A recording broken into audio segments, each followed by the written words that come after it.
mic number one. Boom, boom, boom. Boom, mic number one. Check, check, check. Boom, 1, 2, 3. 1, 2, 3. Boom, mic. Check, check, check. 1, 2, 3. Okay. Okay.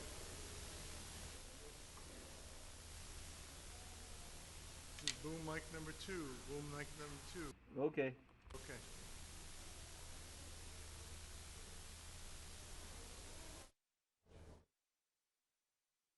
Hey Tom, headset.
The 10,050th meeting of the Security Council is called to order.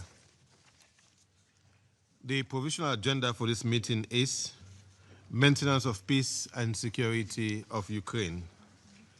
The agenda is adopted. In accordance with Rule 37 of the Council's Provisional Rules of Procedure, I invite the representatives of Germany, Lithuania, Poland, Romania, Sweden, and Ukraine to participate in this meeting. It is so decided. In accordance with Rule 39 of the Council's Provisional Rules of Procedure, I invite the following briefers to participate in this meeting. Ms. Kanyako Goto, Officer in Charge, Europe, Central Asia and Americas, Department of Political and Peace-Building Affairs and Peace Operations, and Ms. Idem Wosono, Director, Crisis Response Division, Office for the Coordination of Humanitarian Affairs. It is so decided. In accordance with Rule 39 of the Council's Provisional Rules of Procedure, I invite His Excellency Mr. Stavros Lambrinidis, Head of the Delegation of the European Union to the United Nations, to participate in this meeting. It is so decided. The Security Council will now begin its consideration of item 2 of the agenda. And I'll give the floor to Ms. Kayako Goto. Mr. President, Ukrainian civilians have continued to bear the brunt of the Russian Federation's escalating aerial campaign. Large-scale attacks on Ukraine's energy infrastructure have caused widespread and prolonged emergency power outages across most regions of the country, leaving millions without heating, water, or public transportation as temperatures plummet. Hospitals, residential buildings, railways, schools, cultural sites, diplomatic facilities, and even kindergartens have been hit. Most of the civilian casualties and damage continue to be reported in areas close to the front line, namely in Kherson, Kharkiv, Zaporizhia, Chernihiv, Sumy, and Donetsk regions of Ukraine. But the increased use of long-range weapons by the Russian Federation has placed many more civilians at risk. No region of Ukraine is safe. Just yesterday, at least 26 people, including 3 children, were reportedly killed in a Russian drone and missile attack on the western city of Ternopil. Dozens more, including children, were reportedly injured. Many remain missing under the rubble. This was one of the war's deadliest strikes on civilians. In addition, 2 other western regions, Lviv and Ivano-Frankivsk, were also hit. In the northeast, at least 46 people, including 2 children, were reportedly injured in a drone strike on the city of Kharkiv. We reiterate the Secretary General's strong condemnation of all such indiscriminate attacks against civilians. Yesterday's appalling strike follows another massive attack on 14 November, in which hundreds of Russian drones and many missiles hit Kyiv, reportedly killing at least 6 people and injuring many others. The attack also damaged the embassy of Azerbaijan, making it the second incident to impact diplomatic premises in the capital in recent months. The same day, Russian strikes also shook the Odessa region, reportedly killing 2 civilians there. We are concerned over the alarming increase in civilian casualties in Ukraine, with the overall figure from January to October 2025 already exceeding the total for all of last year. In Kyiv, the number of civilian casualties was nearly 3.8 times higher in the first 10 months of 2025 than in all of 2024.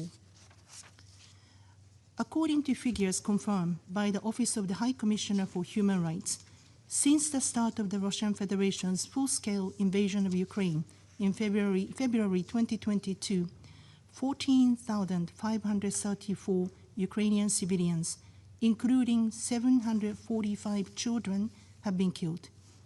38,472 more civilians, including 2,375 children, have been injured. The war is reported to be increasingly affecting civilian populations inside the Russian Federation too. According to Russian authorities, in 2025, Ukrainian drone strikes have killed 392 people, including 22 children, in the Russian Federation and in the areas of Ukraine occupied by the Russian Federation. The United Nations is not in a position to verify or confirm these reports and figures. There are also reports of escalating Ukrainian strikes on Russian energy and industrial facilities.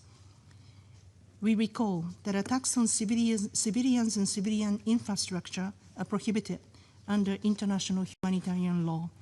They are unacceptable wherever they occur and must stop immediately. In this context, since the escalation of the attacks on Ukraine's energy infrastructure, the United Nations, through United Nations Development Program, has continued to work with the government of Ukraine to increase the resilience and sustainability of the country's energy sector. UN support has benefited over 6 million people, enabling continued access to electricity, heating, water, and sanitation in severely affected regions. My colleague from the Office of the Coordination for Humanitarian Affairs, Eden Wosunu, will brief on the humanitarian situation and operations. This includes updates on the alarming security threats faced by humanitarian workers, including the attack that on 14 October hit the clearly marked UN humanitarian aid convoy. Mr. President, the past months have once again highlighted the fragility of nuclear safety and security during an active war. On 23 September, Europe's largest nuclear power plant, Ukraine's Zaporizhzhia nuclear power plant, lost all its off-site power for the 10th time since February 2022. After a month-long outage, on 23 October, the plant was successfully reconnected to Ukraine's electrical grid.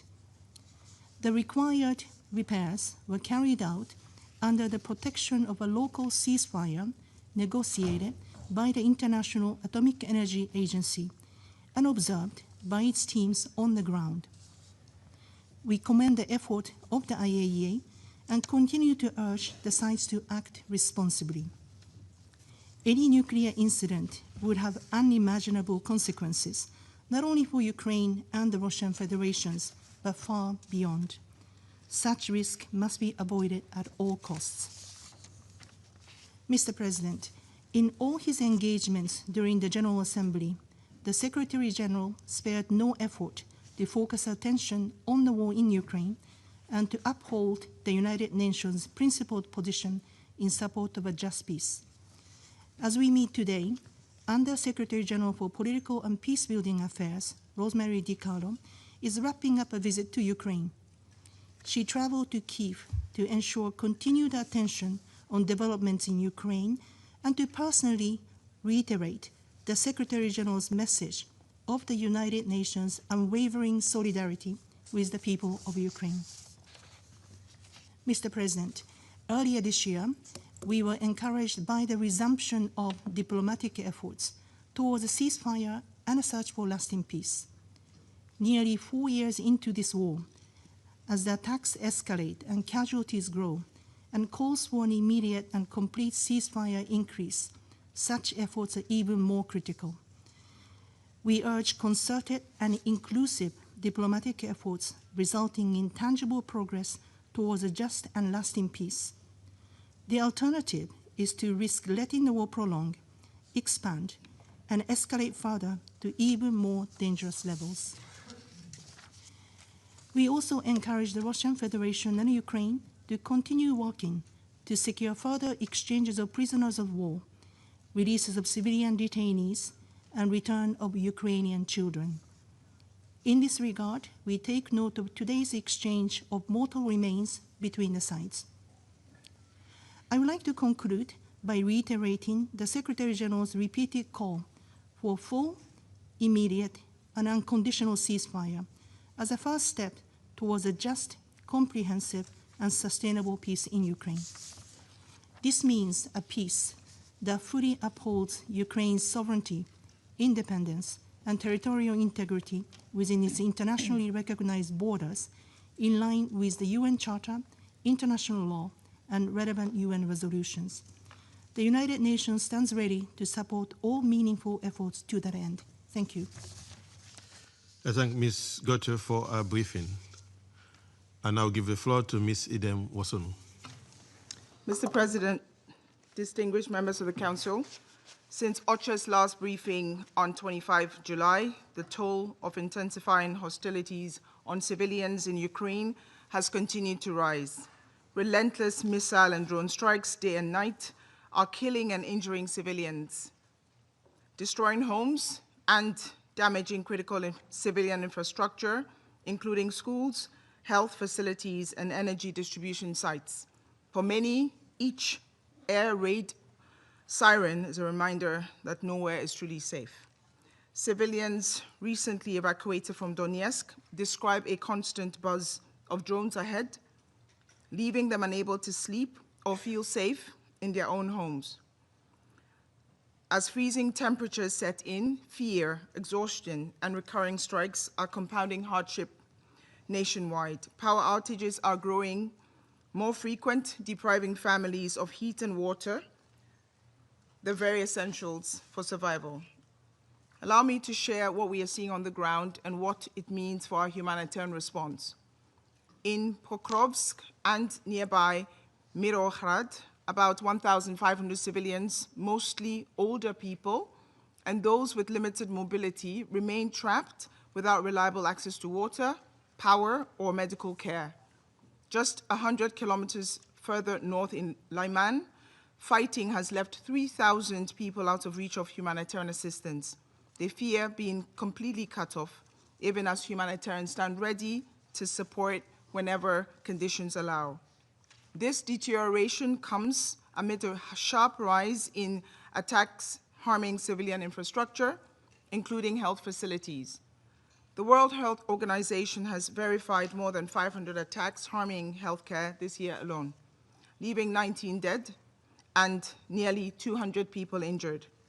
This includes an incident in October, as my DPP colleague mentioned, when a missile struck a children's hospital in Kherson, injuring civilians, including hospital staff.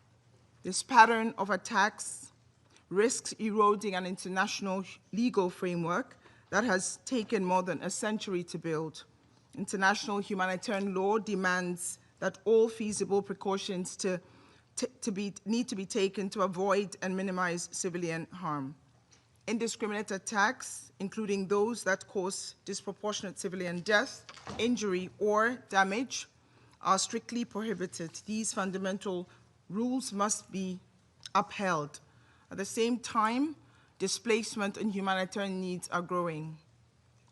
Some 3.7 million people are displaced in Ukraine, and nearly 6 million are refugees.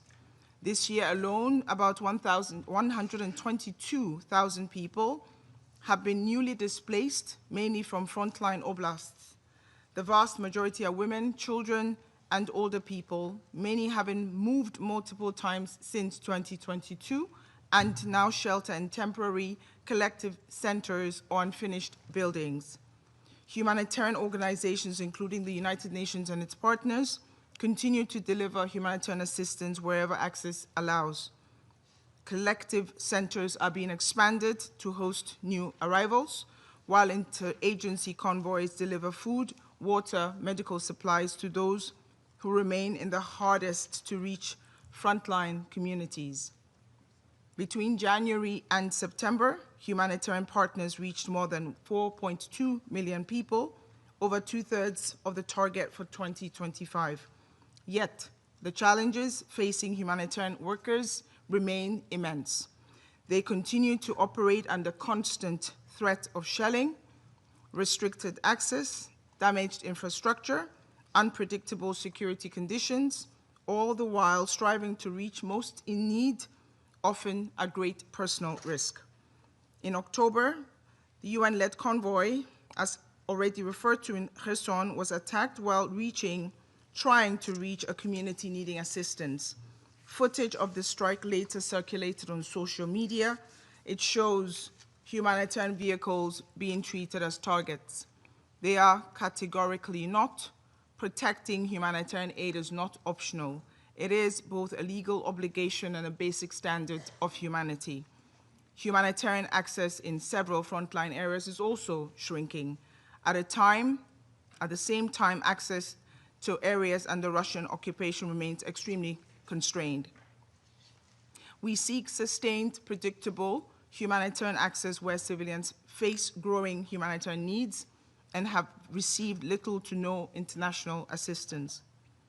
We continue to urge the protection of civilians and civilian infrastructure, including humanitarian and medical personnel and assets, and for safe, predictable, and unimpeded, unfettered humanitarian access to all those in need. Mr. President, funding remains an additional major constraint to humanitarian operations.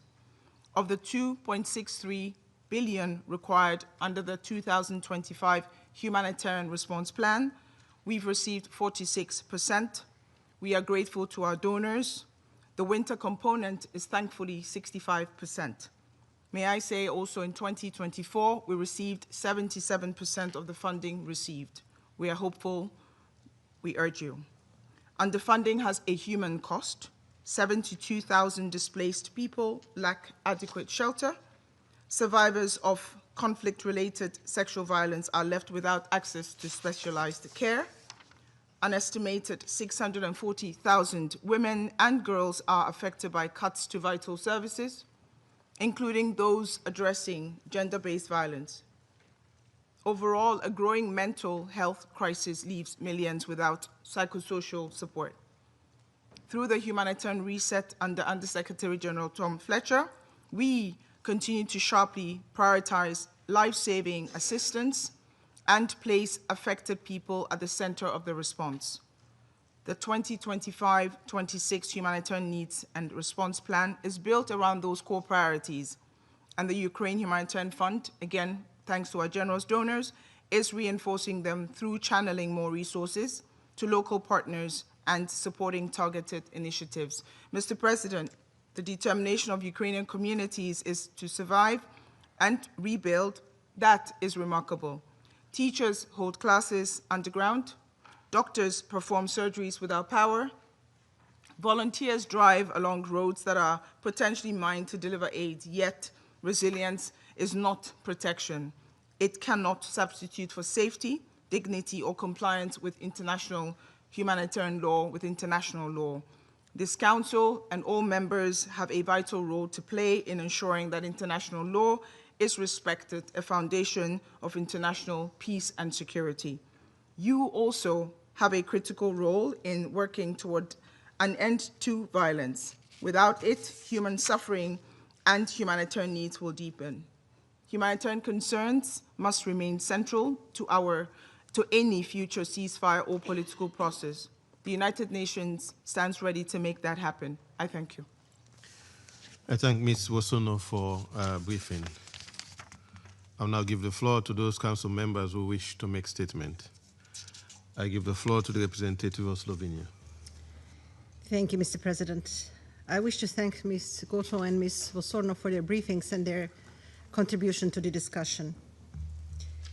Mr. President, we are now deep into the 4th year of Russia's aggression against Ukraine, the largest armed conflict Europe has seen since World War II. A conflict that has changed modern warfare, felt first and foremost by the civilians who bear the brunt of it. The latest overnight attack by Russia is a case in point. In one of the deadliest attacks against civilians since the war began, Russian missiles and drones reportedly killed at least 26 people in Ternopil. Slovenia condemns this attack in the strongest possible terms. With the winter approaching, Russia launched another campaign against Ukraine's energy infrastructure. Strikes on the power grid are intensifying, causing blackouts nationwide. These attacks disrupt heat, electricity, and water supply, creating extreme hardship, especially for older persons, persons with disabilities, and families with young children. These are deliberate attacks against the most vulnerable members of society. There is a clear pattern in Russia's drone warfare. No one is safe from attacks. Not near the front line, not hundreds of kilometers away. Russia's drones and missiles are the cause of more than half civilian casualties across Ukraine. Especially short-range drones surpass the impact of any other weapon type. They are killing and injuring civilians, striking homes and disrupting essential services. They are creating a coercive environment that has essentially become unlivable and has compelled thousands to flee. The Independent International Commission of Inquiry, in its latest report, concluded that these attacks constitute crimes against humanity of murder and forcible transfer of population. Mr. President, Russia is escalating its war against Ukraine. The numbers could not be clearer. Civilian casualties in Ukraine this year were 27% higher compared to the same period last year. This clearly underlines the urgent need for a full and unconditional ceasefire. 14 of us keep calling for it, yet tangible results are lacking. Slovenia stands ready to work towards a just peace, one firmly rooted in the principles of the UN Charter, a lasting peace for Ukraine, shaped by Ukraine. We need a decisive next step to end the bloodshed and stop the destruction. We need a ceasefire now. Thank you. I thank the representative of Slovenia for the statement, and I'll give the floor to the representative of Denmark. Thank you, Mr. President. Let me also thank Ms. Goto and Ms. Wosono for their very clear briefings. Denmark welcomes the participation of Ukraine in today's briefing, as well as other affected European countries. The broader regional security situation remains alarming. Denmark is deeply concerned by Monday's explosion on a railway line in Poland. This was an act of sabotage directed against the security of the Polish state and its citizens. Denmark stands in full solidarity with Poland. Mr. President, it is almost 2 months since the Council last discussed Ukraine. Regrettably, Russia's attacks on Ukraine's population and civilian infrastructure have continued unabated, as we have clearly heard from our briefers. Ukraine again witnessed a deadly mass attack on its cities yesterday, with over 500 drones and missiles fired in a single night. At least 25 civilians were killed and 66 injured when their residential block, their home, was hit. We condemn this attack, as we do all attacks against Ukraine's civilians, and express our sincere condolences to the victims. The recent increase in attacks on Ukraine's civilian energy infrastructure is deeply cynical, especially in light of the approaching winter. Deliberately denying the civilian population the means to keep warm, to cook, to light up their homes and access clean drinking water represents a flagrant violation of international humanitarian law. Another troubling development is the attack on electricity substations and transmission lines connected to nuclear power plants in Ukraine. This recklessly threatens the safe operation of civilian nuclear energy facilities.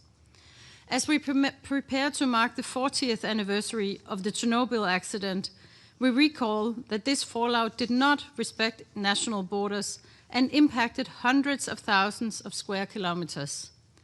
We call for an immediate halt to these attacks that could lead to another nuclear accident with disastrous consequences.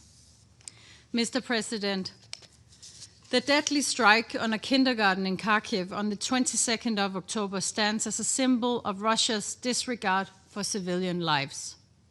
1 person was killed, 9 were wounded, and it was only through the bravery of Ukraine's first responders that 48 young children trapped in the burning building were saved.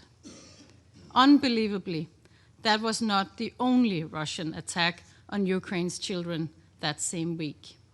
On the 29th of October, Russian artillery shelled the Kherson's Children's Hospital, injuring 9 civilians, including 4 children. Russia's illegal war of aggression is having a terrible impact on Ukraine's children, including the thousands forcibly transferred and deported by the Russian authorities. International monitors and humanitarian organizations need to verify their situation, safeguard their rights, and secure their swift return to Ukraine. It is our duty to act, to defend the fundamental rights of those too young to raise their own voices. On the human rights situation in the temporarily occupied territories, we recall the Independent International Commission of Inquiry's latest report. It documents serious crimes against humanity committed by Russia's armed forces. These independent findings of the most severe violations of international law demand decisive action. Mr. President, months ago, Ukraine offered an unconditional and comprehensive ceasefire. This genuine offer still stands. Russia, on the contrary, has only offered empty promises while continuing to attack Ukraine's civilian population. We call on Russia to accept the offer of a ceasefire without delay.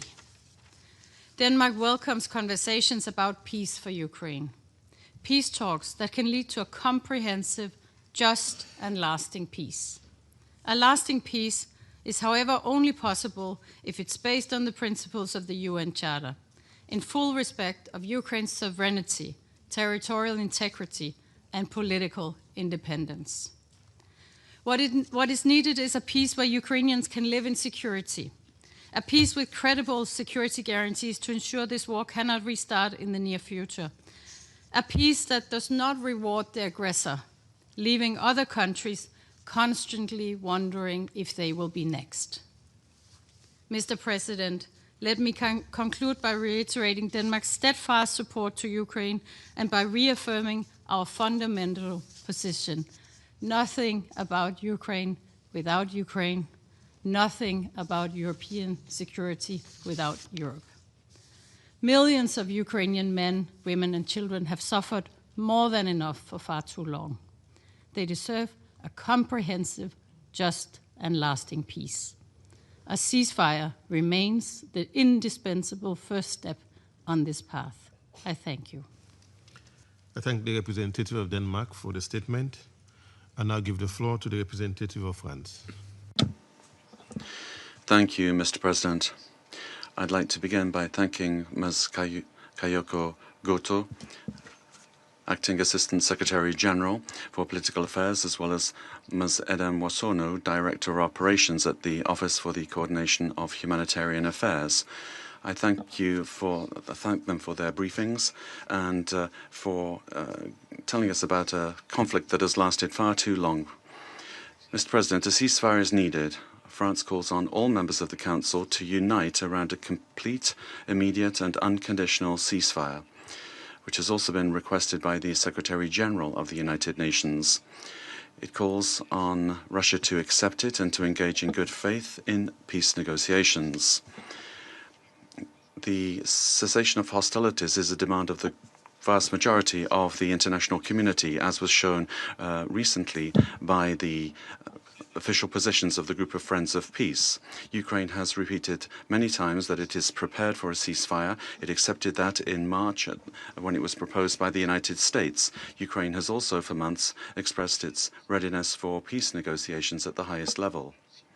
Russia, on the contrary, continues to intensify its strikes on Ukrainian territory and multiplies its delaying maneuvers which fool no one.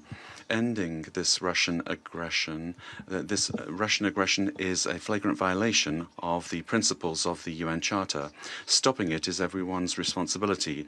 Allowing aggression to achieve its aims would open the door on every continent to aggressive policies of revising borders in violation of the territorial integrity and sovereign equality of states.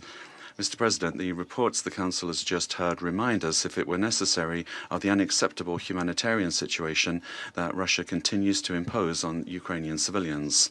26 dead, including 3 children and nearly 100 civilians in the city of Ternopil alone during the night of the 18th to the 19th of November.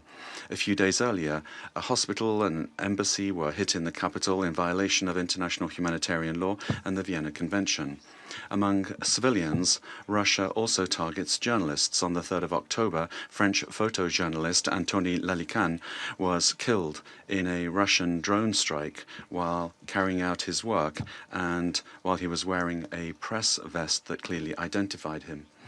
As winter approaches, and as every year since 2022, Russia is relentlessly attacking energy infrastructure. After thermal power plants and gas storage facilities, even electrical substations connected to nuclear power plants are not spared by these strikes, endangering nuclear safety and security, as the Director General of the IAEA has reiterated. By imposing long power outages and sometimes heating and running water outages, Russia is once again seeking to break the resistance of the Ukrainian people. But the Ukrainian people are resisting. Mr. President, France unequivocally condemns the continuation of Russia's war of aggression against Ukraine, as well as its irresponsible incursions of the Russian forces into the airspace of the European Union and NATO, and its serious acts of sabotage and destabilization in Europe. France recalls its unwavering support for Ukraine's sovereignty, independence and territorial integrity, reaffirmed yesterday by the United Nations General Assembly. The visit of the Ukrainian president to Paris this week, which enabled the signing of a declaration of intent on the delivery of 100 Rafale fighter jets to Ukraine, shows that France is continuing its commitment, along with all of its partners, to increase its long-term support. We are working towards a just and lasting peace. That is, a peace that does not mean Ukraine's capitulation, that preserves Ukraine's ability to exercise its right to self-defense, and that makes it possible to prevent future aggression in full respect for the independence and sovereignty of Ukraine. Thank you. I thank the representative of France for the statement, and I'll give the floor to the representative of Greece. Thank you, Mr. President. I also thank Ms. Kayoko Goto and Ms. Idem Wosono for their pertinent briefings. Almost 2 months after our last meeting on Ukraine in this chamber, Russia has intensified its missile and drone strikes on Ukraine. Latest reports indicate direct targeting of residential buildings and other civilian infrastructure across the country, while Ukraine's energy capabilities, with possible severe repercussions on nuclear safety, are being systematically destroyed. The numbers we just heard from our briefers are telling of the plight of civilians in Ukraine, forced by Russia to survive another harsh winter in the cold and in the darkness. For the fourth consecutive year, energy needs are weaponized, with the most vulnerable groups, women, children, and the elderly, bearing the brunt of aggression. More than 3,000 children have been killed or injured in the course of this war. And today, on World Children's Day, we can't help but think of all the children whose lives and dreams were cut short. We also firmly support international efforts to ensure the safe return to Ukraine of all Ukrainian children unlawfully deported and transferred to Russia and Belarus.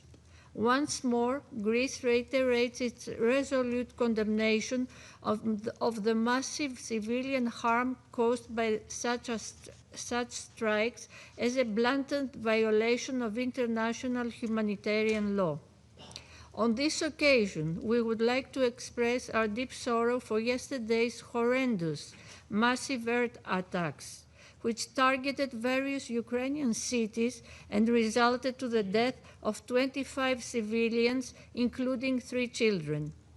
We also condemn all attacks against diplomatic missions in violation of the Vienna Convention, and we echo the Secretary General in recalling the principle of the inviolability of diplomatic premises.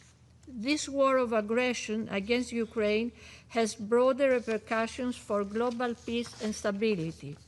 The spillover effect of violence has affected Poland and other neighboring countries and risks to spiral out of control. Russian attacks in the Black Sea endanger lives, pose immense environmental risks, and have ripple effects on energy, food, and maritime security, as well as on supply chains on a global scale. Mr. President, Greece has consistently backed all efforts to put an end to the war in Ukraine. We call on Russia to abandon the path of escalation and engage with the US and Ukraine in goodwill. We stress the need for a full and unconditional ceasefire as a first step toward launching a genuine process that will ensure a comprehensive, just, and lasting peace. In full compliance with international law, the UN Charter, relevant General Assembly resolutions, and the Helsinki Final Act. This is clearly the urgent request of the vast majority of the UN membership. Greece reaffirms its firm and unwavering support for Ukraine's independence, sovereignty, and territorial integrity within internationally recognized borders, a principled stance rooted in respect for international law, the UN Charter, and consistent with the belief that the use of force cannot be tolerated. For Greece, the inviolability of borders is non-negotiable. Greece will continue to stand by Ukraine, and through the new vertical gas corridor will contribute decisively to meeting Ukraine's natural gas needs for the upcoming winter. Mr. President, it is also clear that no peace decisions for Ukraine can be taken without Ukraine. We will continue supporting an independent, democratic, and sovereign future for Ukraine, founded on credible and robust security guarantees which will deter any recurrence of armed aggression and allow Ukraine to defend itself effectively. Thank you. I thank the representative of Greece for her statement. I now give the floor to the representative of Pakistan. Thank you, Mr. President. We would also like to join colleagues in thanking Ms. Goto and Ms. Vasonu for their respective briefings. President, Pakistan expresses its profound concern over the continued hostilities that are, in fact, perpetuating the conflict in Ukraine. Well into its fourth year, the conflict has had deep impact on regional and international security landscape. The relentless fighting has also resulted in immense human suffering, and the risk of regional spillover remains a major concern. We are deeply perturbed by the expansion of hostilities targeting of civilians and civil infrastructure and the exponentially mounting humanitarian toll. Protection of civilian lives and infrastructure should remain paramount. We reiterate the call for upholding international humanitarian law. Now, almost everyone has been saying for some time that there is no military solution to this conflict. Each day of continued fighting only deepens the wounds and the ongoing tragedy and moving the parties further away from reaching a political settlement. We again call upon the parties to demonstrate restraint, take meaningful strides towards de-escalation, and work earnestly towards a ceasefire through a sustained and meaningful dialogue process. President, we deeply regret that the diplomatic momentum generated at the start of the year by adoption of Security Council Resolution 2774, which perhaps could have been more effective if it were endorsed unanimously, and followed by multiple rounds of dialogue between the two sides, as well as continuing efforts led by President Trump to bring an end to this conflict, are yet to bear fruit. In this context, we welcome the renewed push for peace, including mediation efforts by Turkey and Qatar. A solution that is acceptable to all parties can, in fact, silence the guns and ensure lasting peace. Mindful of the complex historical context and the intricate nature of this conflict, we believe that path forward should be guided by wisdom and dialogue rather than continued hostilities and an environment of confrontation. We therefore urge all parties to demonstrate political will, to engage in a meaningful, structured, and result-oriented dialogue that addresses the security concerns of all sides, and most importantly, is anchored in the principles of the UN Charter and international law, and respects the relevant multilateral agreements. A ceasefire is the first logical and necessary step in this process.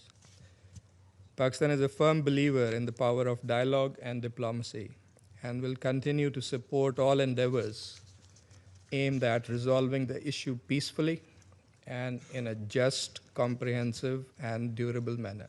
I thank you. I thank the representative of Pakistan for his statement. I now give the floor to the representative of the United Kingdom. Thank you, President.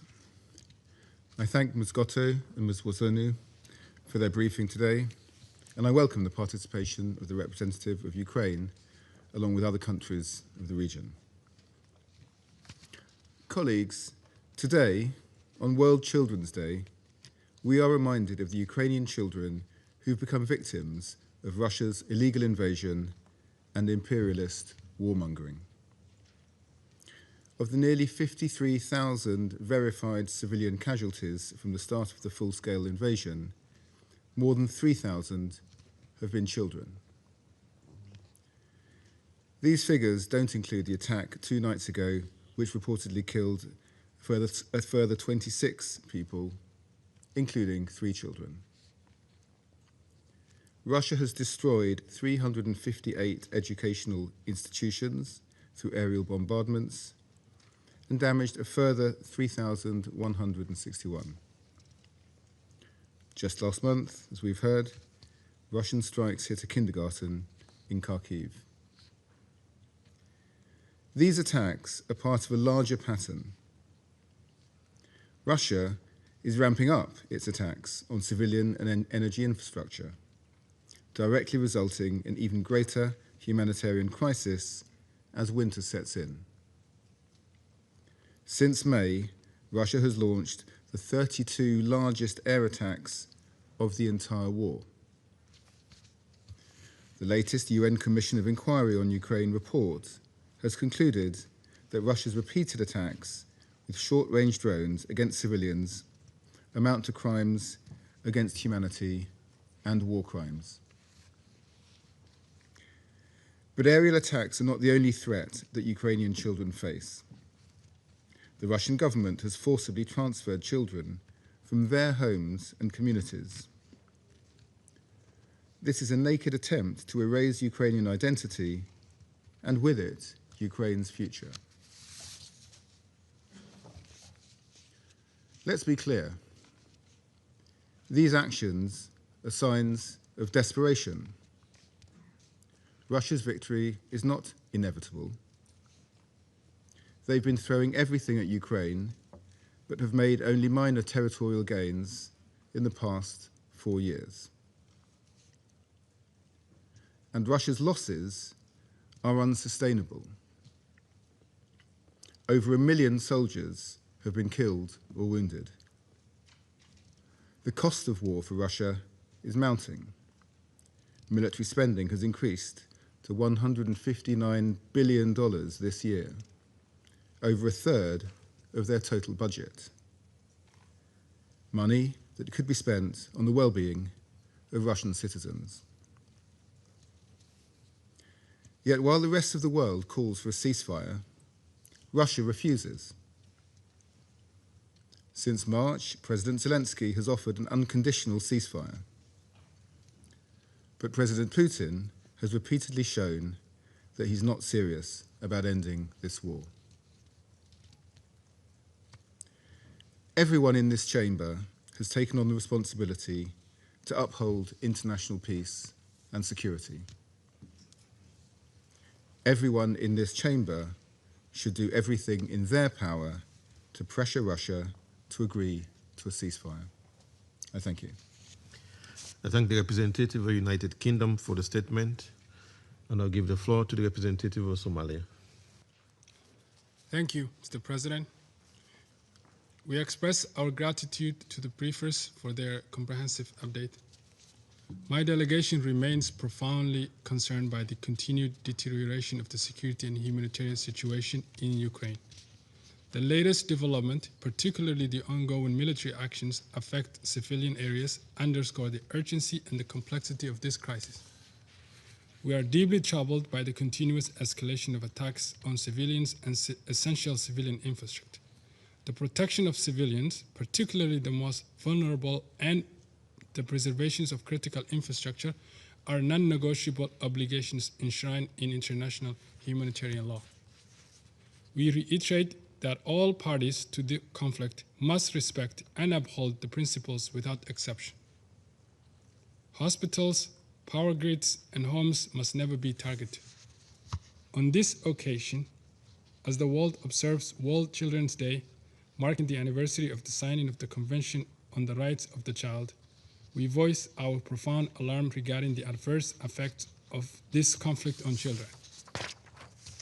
Their protection must be paramount, and we urge all parties to the conflict to do so. Mr. President, we remain convinced there can be no military solution to this protracted conflict. Continued hostility only serves to prolong suffering and further diminish the prospect for a sustainable peace. Dialogue and diplomacy remain the sole means to bring about an end to this conflict. We call upon all sides to exercise utmost restraint, de-escalate the fighting, and commit to an immediate and comprehensive ceasefire. A durable resolution must address the underlying root causes of the conflict and consistent with the principles of the United Nations Charter. We underscore that a just and lasting peace will necessitate compromise, confidence-building measures, and genuine commitment to negotiations from all parties. In closing, Mr. President, my delegation reaffirms its unwavering support for all diplomatic efforts aimed at achieving a resolution that restores peace, security, and stability. As we have repeatedly said, the people of Ukraine and all those affected by this conflict deserve a future founded upon peace, security, and dignity. I thank you. I thank the representative of Somalia for the statement, and I'll give the floor to the representative of Panama. Thank you, Mr. President. We appreciate the participation of Ms. Kayoko Goto from the Division for Europe, Central Asia and the Americas of the Department of Political and Peacebuilding Affairs, and Ms. Edem Wosono, Director of the Operations and Advocacy Division in the Office of the Coordination of Humanitarian Affairs, OCHA, who have provided valuable information on the situation on the ground. We take note of the presence of the representatives of the other countries honoring us with their presence. Panama would observe, based on the information presented by the speakers, that the conflict in Ukraine continues in an unacceptable spiral of violence and remains a constant item on this Council's agenda, given its length and its direct impact on the civilian population. In this regard, we reiterate that establishing a ceasefire and halting hostilities already delayed for far too long is an urgent step towards a just and lasting peace in Ukraine, in line with recent statements by the Secretary-General Antonio Guterres. Panama regrets the recent attacks, which have left dozens of civilians dead and injured, multiplied the suffering of the civilian population, especially the most vulnerable, including children, and we commemorate them today. And also there's been serious damage to infrastructure on both sides of the border. In light of this situation, Panama reaffirms that the protection of civilians is an inescapable obligation and urges that safe, unconditional access for humanitarian workers and assistance be guaranteed. Let us recall, other colleagues have done this, that in February of this year, this Council adopted Resolution 2774, which calls for a swift end to the conflict and urges progress towards a lasting peace between Ukraine and the Russian Federation. For this reason, Member States remain committed to creating conditions for dialogue between the parties to move towards this goal. Mr. President, all members of the international community must comply with Chapter 6 of the Charter and avoid actions that intensify violence or which fuel the conflict, providing weaponry, financing, or technology. Prolonging this conflict indefinitely is unacceptable. The time has come in this and in other conflicts for the civilian population, which has demonstrated extraordinary resilience, to regain and maintain confidence that their governments use resources honestly, transparently, and aimed at meeting their needs, and not to sustain a war that benefits them in no way at all. Under no circumstances can we return to times when the use of force guided international relations. Respect for the sovereignty, territorial integrity, and political independence of states must prevail in accordance with international law and the principles enshrined in the Charter of the United Nations. Thank you very much. I thank the representative of Panama for the statement, and now give the floor to the representative of China. Thank you, President. I thank Directors Goto and Wasunu for their briefings. At present, the Ukraine crisis continues to drag on, with ground combat operations still ongoing. Russia and Ukraine persist in launching attacks against each other, resulting in new civilian casualties and damage to infrastructure. As another winter is around the corner, people in the conflict zone face the double whammy of warfare and bitter cold, creating a deeply concerning humanitarian situation. China once again calls on the parties to the conflict to exercise restraint, strictly comply with international humanitarian law, and effectively protect civilians and civilian infrastructure. Dialogue and negotiations represent the only viable path to resolving the Ukraine crisis. We urge the parties to demonstrate political will and swiftly embark on the path of negotiated settlement. We call on the international community to scale up humanitarian assistance, actively promote peace talks, and continue creating favorable conditions for a political solution to the crisis. Last year, China and Brazil, together with other countries of the Global South, jointly promoted the establishment of the Group of Friends for Peace. Recently, the group held another ambassadorial-level meeting and issued a statement at Media Stakeout, welcoming the recent engagement and talks held between the relevant parties and calling on all parties to seize the current opportunity and maintain the momentum of engagement and talks. The group advocates for de-escalation and preventing the escalation of hostilities. All parties should refrain from actions that exacerbate the conflict, including the proliferation of weapons to the parties involved. The group reaffirms that the shared goal must be to find a comprehensive, just, and lasting solution, one that addresses mutual concerns of the parties to the conflict and leads to a peace agreement negotiated directly by and acceptable to them. The group stands ready to support the next steps agreed by the relevant parties to the conflict. The UN has a role to play in fostering the diplomatic efforts and in the implementation of any peace agreement. The group calls on all parties to strictly comply with international humanitarian law and supports such humanitarian initiatives as exchange of prisoners of war. The group expresses deep concern over the negative impact of unilateral sanctions and stresses the importance of safeguarding countries' legitimate right to conduct normal international trade and economic cooperation. President, China's position on the Ukraine issue has been very clear and consistent. We have always followed the fundamental guidance of the 4 shoots proposed by President Xi Jinping, actively engaging with all relevant parties, working tirelessly for peace and striving to promote negotiations. We stand ready to continue communicating with all parties, amplify the voice of balance, objectivity, and rationality of the international community, and play a constructive role in achieving an early ceasefire and advancing a political solution to the crisis. I thank you, President. I thank the representative of China for the statement. I now give the floor to the representative of Guyana. Thank you, President. I thank Ms. Goto and Ms. Bosorno for their briefings and welcome the participation of the representatives of Ukraine, Germany, Lithuania, Poland, Romania, Sweden, and the European Union in today's meeting. Mr. President, my delegation had hoped that with the adoption of Resolution 2774 last February, that we would have seen an end to the conflict between the Russian Federation and Ukraine.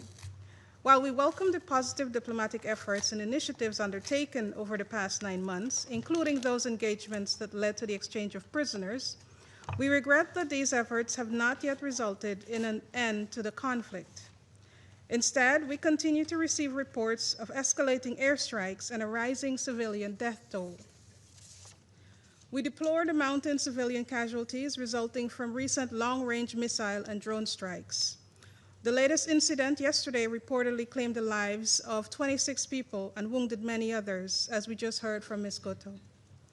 As we've heard this afternoon as well, there has been a barrage of strikes over the past 2 months on critical infrastructure, including the power grid in Ukraine. These attacks have led to daily power outages and in some areas have caused serious disruptions to heating and water supply. Residential neighborhoods continue to come under attack, further contributing to the destruction and damage of over 230,000 buildings since the conflict began, as reported by the International Organization for Migration. From all indications, the many calls by the Security Council and the United Nations for the parties to comply with their obligations under international humanitarian law and the principles of distinction, proportionality, and precaution have gone unheeded. Instead, the attacks have become more deadly for civilians, with the UN Human Rights Monitoring Mission in Ukraine documenting a 27% increase in civilian casualties compared to the same period last year. The situation is deplorable. Civilians are not collateral damage. They did not ask for this war and have little means of escaping it. 7 million are forced to live as refugees in foreign lands, while 4 million are internally displaced and forced to rely on humanitarian aid that is steadily declining due to insufficient funding. These aren't just numbers. They're human beings. Their livelihoods upended, their futures put on pause. We have consistently called on the conflict parties to uphold their obligations under international law, including international humanitarian law and international human rights law, and we do so again today. They must take constant care to spare civilians from harm, and all precautions to minimize incidental loss of civilian life, injury, and damage. This is not just a legal obligation, but a moral imperative. IHL also explicitly protects humanitarian workers during armed conflict against acts of violence, mistreatment, arbitrary detention, and harassment. In this vein, Guyana strongly condemns the attack against an interagency humanitarian convoy carrying aid in the Kherson region last month. Such attacks should never happen and must never go unpunished. We demand unimpeded access for humanitarian workers to all civilians in need. Mr. President, much continues to be said about the ineffectiveness of the United Nations in stopping conflicts. However, it is important to recognize that the organization's effectiveness is intrinsically linked to the political will matched with concrete actions of its member states. Without active engagement and genuine determination of members to uphold their responsibilities, the United Nations cannot fulfill its mandate to maintain international peace and security. We therefore urge the parties to the conflict, as well as every member state of the United Nations, to demonstrate the necessary determination and unity to bring this devastating war to an end. We hope that the ongoing diplomatic engagements, including in Turkey, will yield concrete results. In closing, Guyana reiterates its call for full respect for the purposes and principles of the United Nations Charter and the territorial integrity and sovereignty of Ukraine. In this regard, we urge the Russian Federation to withdraw its military forces from the internationally recognized territory of Ukraine. We also echo the Secretary General's call for an immediate and unconditional ceasefire as a first step towards a just, comprehensive, and sustainable peace that upholds Ukraine's sovereignty, independence, and territorial integrity. We also continue to emphasize that a strong and coordinated effort must be made to end the hostilities, not only to uphold the principles of international humanitarian law, but most importantly, to protect the lives of civilians who continue to suffer on the front lines and beyond. Their safety and well-being must be placed at the forefront of all actions and decisions taken in the pursuit of peace. A call for peace is always relevant, and the choice of peace is never too late. The time to answer that call and to choose peace is now. I thank you. I thank the representative of Guyana for the statement. I now give the floor to the representative of Republic of Korea. Thank you, Mr. President. I also thank Director Goto and OCHA Director Osorno for the timely briefing, and welcome the representatives of Ukraine and other European community. After nearly 2 months since our last council meeting on Ukraine, we assembled here today once again, 1,364 days into this ongoing war. As Ukraine families are now gearing up the post-consecutive winter of war, the full gravity of the conflict has continued unabated. And this is occurring despite the clear calls of the international community to end the fighting and forge durable peace, to charter a brighter future for Ukraine, Russia, and the region. Under this backdrop, I'd like to expand on the following key points. First, the Republic of Korea is deeply concerned by the continuance of the war. The indiscriminated targeting of critical infrastructure remains alarming. Residential areas, energy sites, health and education facilities, even cultural locations are not spared, demonstrating the ferocity of this conflict. Attacks against the civilian and civilian infrastructure constitute a violation of international humanitarian law. In this context, we deplore yesterday's deadly attack on western Ukraine side that killed 26 people, including 3 children, in Ternopil. Second, the mounting civilian suffering and tragic humanitarian toll further exemplify the imperative of ending the war and advancing peace. Indeed, the Republic of Korea underlined the vital necessity of pursuing expedient and concrete steps toward a full, immediate, and unconditional cessation of all hostility in line with the Security Council Resolution 2774 to ensure lasting peace between Russia and Ukraine. We take this opportunity to commend the leadership of the U.S. in pursuit of peace. My government supports inclusive efforts and diplomatic initiatives to rekindle dialogue and the war. In this connection, we encourage all parties to return to the negotiating table so the killing and destruction stops, children can emerge from the bomb shelters, and soldiers return home. Third, my government continues to be gravely concerned by ongoing Russia and DPRK military cooperation, which includes illicit arms and ballistic missile transfers, as well as mass troop deployment. Reportedly, this entails 5,000 new engineering troops from DPRK that have recently begun to be dispatched to Russia. These new arrivals join the roughly 10,000 DPRK soldiers deployed around the Russian-Ukraine border, alongside another 1,000 military engineers that have been sent to remove landmines on the ground. These violate the UN Charter and Council resolutions, undermine global non-proliferation, and prolonged and internationalized the conflict, and bring security concerns on the Korean Peninsula. Mr. President, as vulnerable communities prepare the post-dark winter under fire, let us reinvigorate our efforts to end this blood chapter of war and start a new epoch of peace.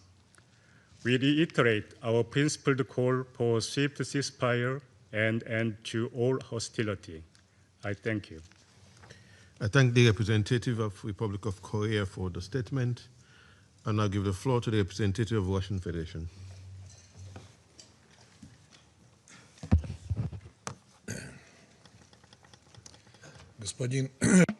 Mr. President, I would like to very warmly thank our Western colleagues for convening this Security Council meeting on Ukraine, because a huge corruption scandal has just erupted there. It involves top officials of the Kiev regime. For us, this comes as no surprise.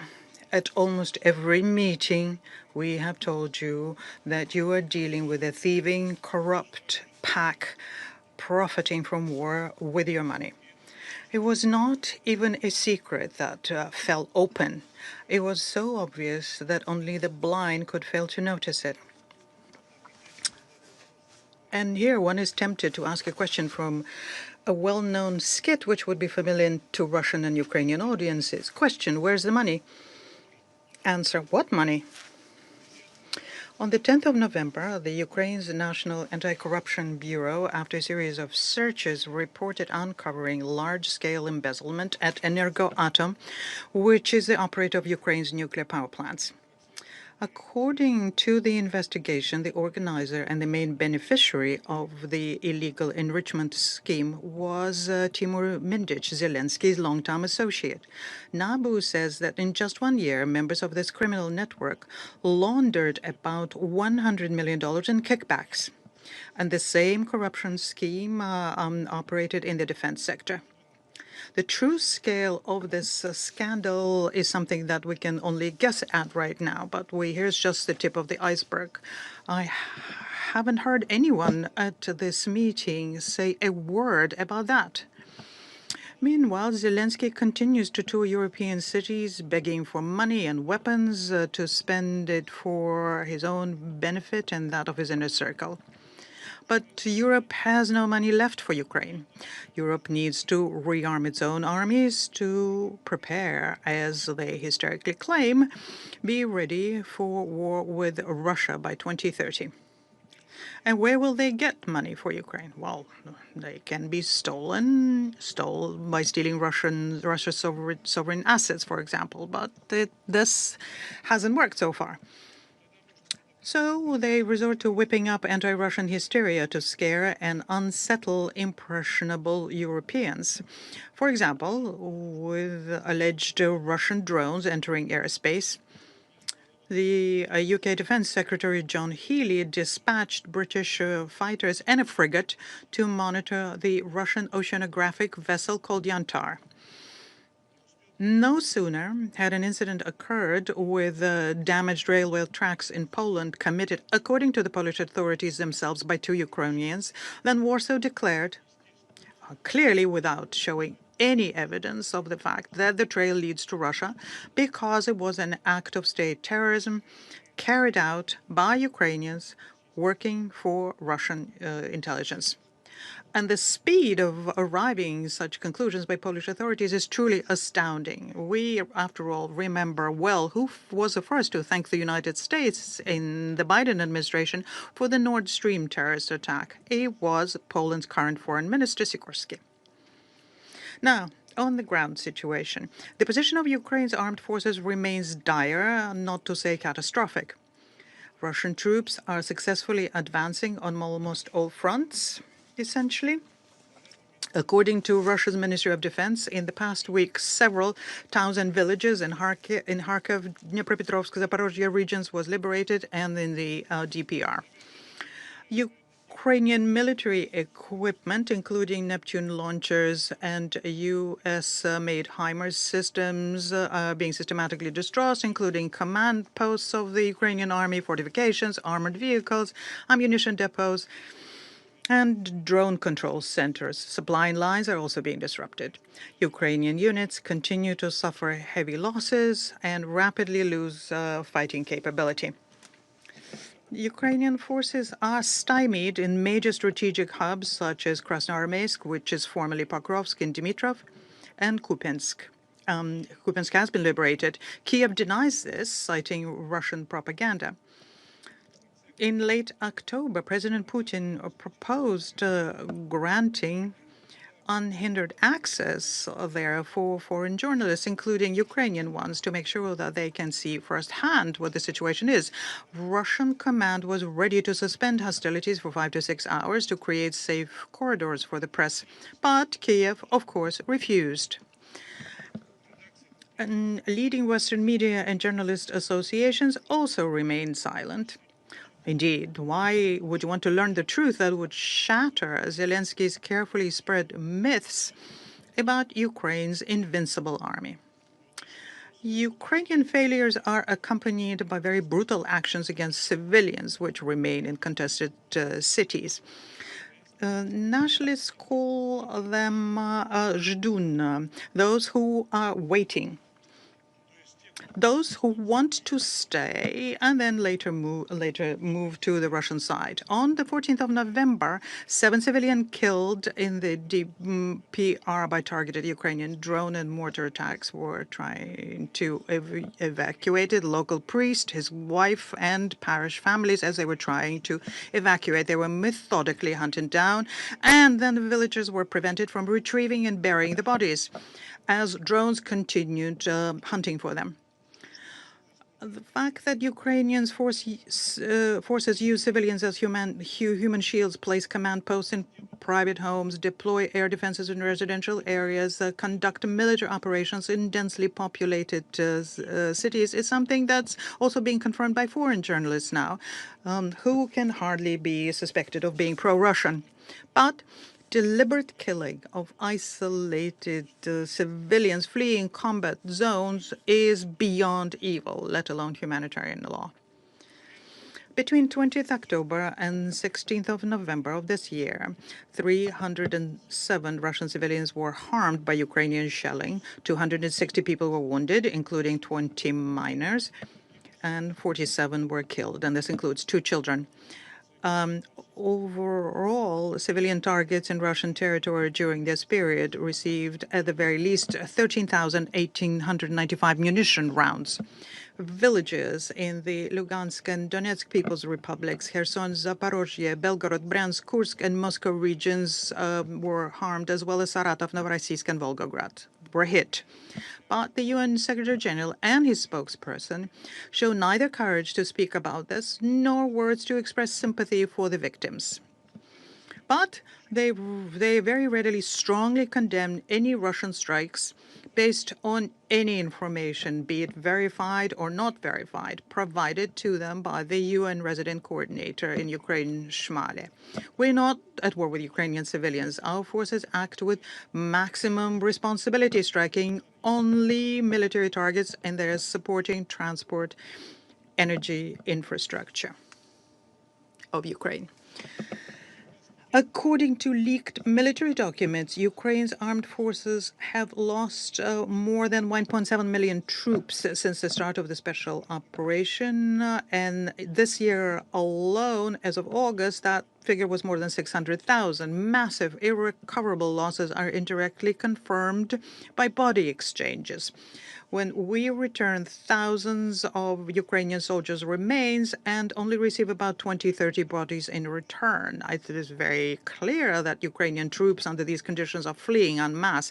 In October alone, the record 21,000 soldiers deserted, which is the equivalent of 4 brigades.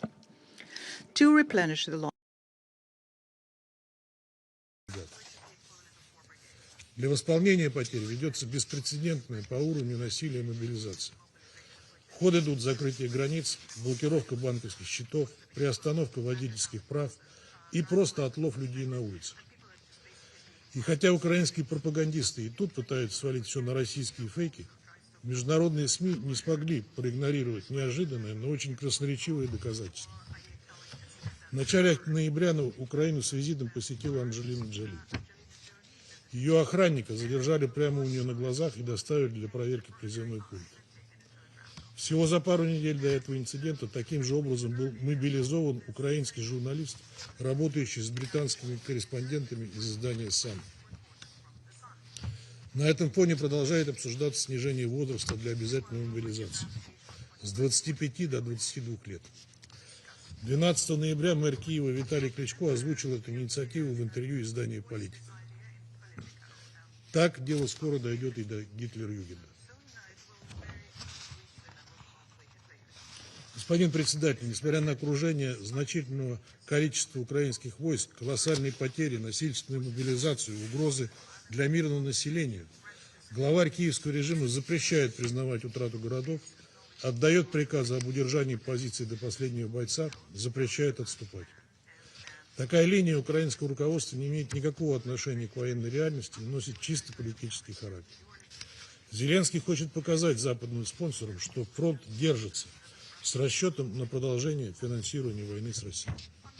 Ему нужны миллиарды долларов для того, чтобы война продолжалась, в том числе для обогащения его и его приснов, и сохранялись основания для того, чтобы оставаться у власти. При этом со стороны Киева мы слышим отчаянные призывы о прекращении огня. Это же мы слышим и от европейских подельников Зеленского. Цена этим призывам нам очевидна. Так называемое немедленное и скорейшее прекращение огня необходимо им лишь для того, чтобы терпящее поражение за поражением ВСУ получили долгожданную передышку. Что же касается лицемерных призывов наших бывших европейских партнеров к миру, то режим Зеленского и его кураторы не нацелены на них, а эскалация противостояния в их интересах. Еще на прошлой неделе первый замминотдела Украины, хорошо знакомый вам Кислицын, прямо сказал, что Киев официально приостановил мирные переговоры с Москвой. Фактически еще летом украинская делегация перестала реагировать на предложения России, в том числе касающиеся создания рабочих групп по политическим, гуманитарным и военным вопросам. Что же касается нынешних заявлений Зеленского из Стамбула и европейских столиц, то это не что иное, как попытка отвлечь внимание от чудовищного коррупционного скандала. Мы с самого первого дня ясно заявили о целях спецоперации. Неблоковая Украина, ее денацификация, прекращение гонений на всю русскую, соблюдение прав всех живущих там граждан. Однако подлинного желания Киева сесть за стол переговоров для того, чтобы обсудить ключевые аспекты решения украинского кризиса, мы не видим. Господин председатель, хотели бы в заключение в очередной раз зафиксировать наше принципиальное несогласие с приглашением на сегодняшнее заседание делегаций столь большого числа стран по правилам 37 и 39. Их, помимо Украины, набралось целых 7, и все они целых 6, и все они являются членами либо союзниками НАТО и ЕС. Руководствуется сугубо блоковой дисциплиной, абсолютно никакой добавленной стоимости дискуссии не привносит. Каждый раз эти делегации тратят ценное время Совета, зачитывая, по сути, одни и те же заезженные тезисы, к тому же практически копирующие выступления представителей Евросоюза. Мы категорически против превращения заседаний Совета Безопасности в ток-шоу с целью под камерой отработать методичку для своей внутренней аудитории. Считаем, что такой подход подрывает авторитет Совета. Благодарю вас. I thank the representative of Russian Federation for the statement, and I give the floor to the representative of the United States. Thank you, Mr. President. And thank you, Director Goto, Director Wasornu, for your briefings today. Colleagues, we have yet another winter approaching, Ukraine's fourth, since Russia launched its invasion. And it is imperative to end this war and begin the process of rebuilding. Colleagues, diplomacy is the only path to a durable and just peace. The United States has invested at the highest levels, the President of the United States personally, to end this war. We have proposed generous terms for Russia, including sanctions relief. We have asked Russia to halt its attacks and meet directly with Ukraine to negotiate a peaceful settlement. Unfortunately, the fighting continues, tragically causing more civilian casualties. And we've also seen incursions now into the airspace of third countries, including of our NATO allies, actions that risk widening this conflict even further. Ukraine's counterattacks, in turn, have hit Russia's energy sector and other critical infrastructure, further constraining Russia's ability to fuel its war economy.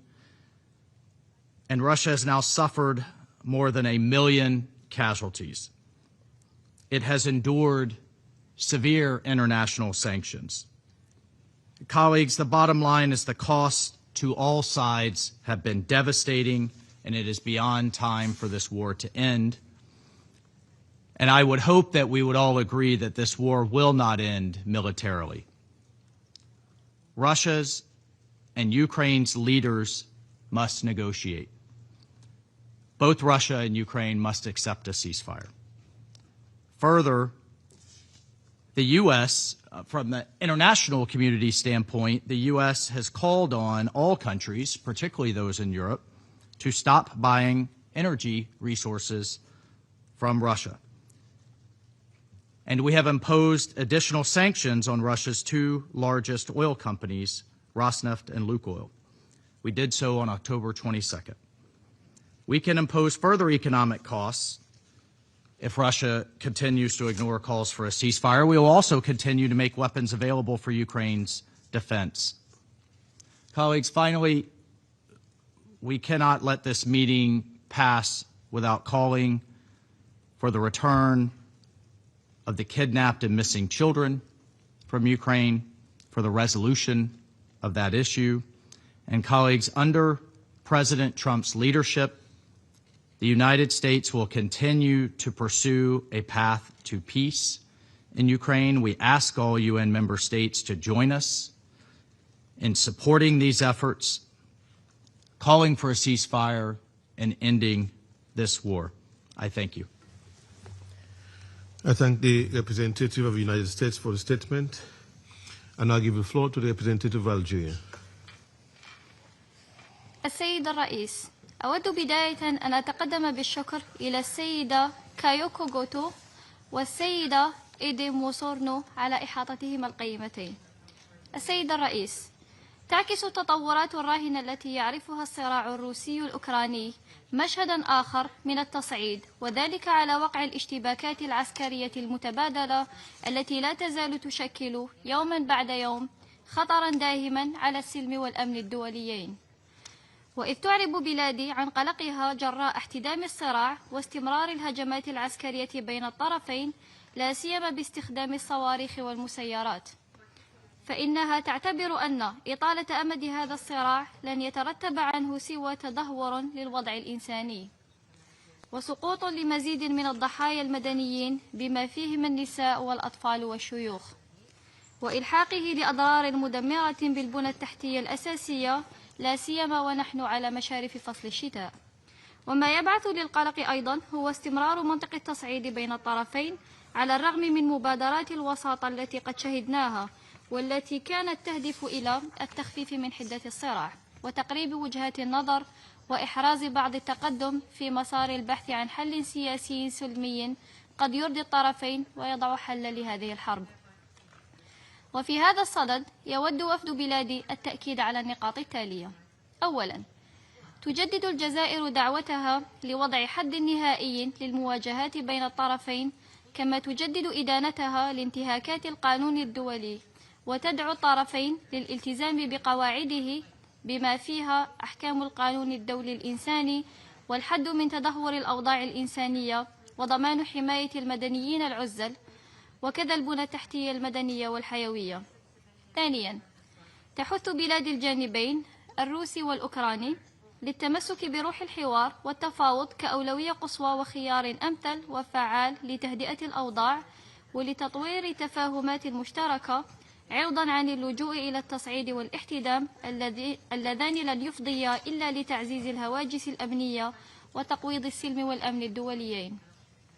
ثالثاً، تشجع الجزائر الطرفين على تجديد انخراطهما البناء وبحسن نية في المفاوضات المباشرة وتكثيف الجهود الدبلوماسية لإحياء المسار السلمي للنزاع بشكل مستمر ودائم.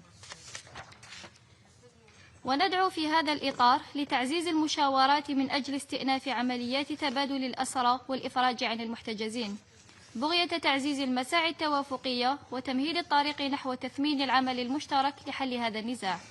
رابعاً، نجدد دعوتنا كذلك للمجتمع الدولي للإسهام بشكل بناء بعيداً عن الاستقطاب والتجاذبات الجيوسياسية، وذلك لتقليص التباينات بين الطرفين وتجنب التصعيد العسكري بهدف تسهيل فرص الوصول إلى تسوية وحل عادل ودائم بين الطرفين. وفي الختام، تبقى الجزائر ملتزمة في دعم أي جهود دولية ترمي إلى إيجاد حل سياسي عادل ودائم يقوم على مبادئ ومقاصد ميثاق الأمم المتحدة ويراعي الشواغل الأمنية المشروعة للطرفين. وشكرا.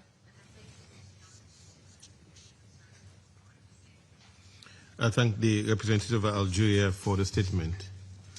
I shall now make a statement in my capacity as the representative of Sierra Leone. Colleagues, Sierra Leone notes the imperative of lasting peace and stability in Ukraine and the wider European region. This meeting must therefore support the path to peace through dialogue. I thank Officer in Charge Kayoko Goto and Director Idem Osono for their briefings. As the Russian-Ukraine conflict enters its 1,365th day, the civilian population continues to suffer. The United Nations monitoring mission in Ukraine has reported that civilian casualties from January to October 2025 has been significantly higher than the same period last year. With at least 14,500 civilians in Ukraine killed since February 2022, it is way past time for the conflict parties to engage in diplomatic dialogue to seek a cessation of hostilities and work towards a political solution to end the conflict. As we've heard from our briefers today, the intensified use of long-range missiles and drones in heavily populated areas of Ukraine continues to result in fatalities and injuries for civilians, including children.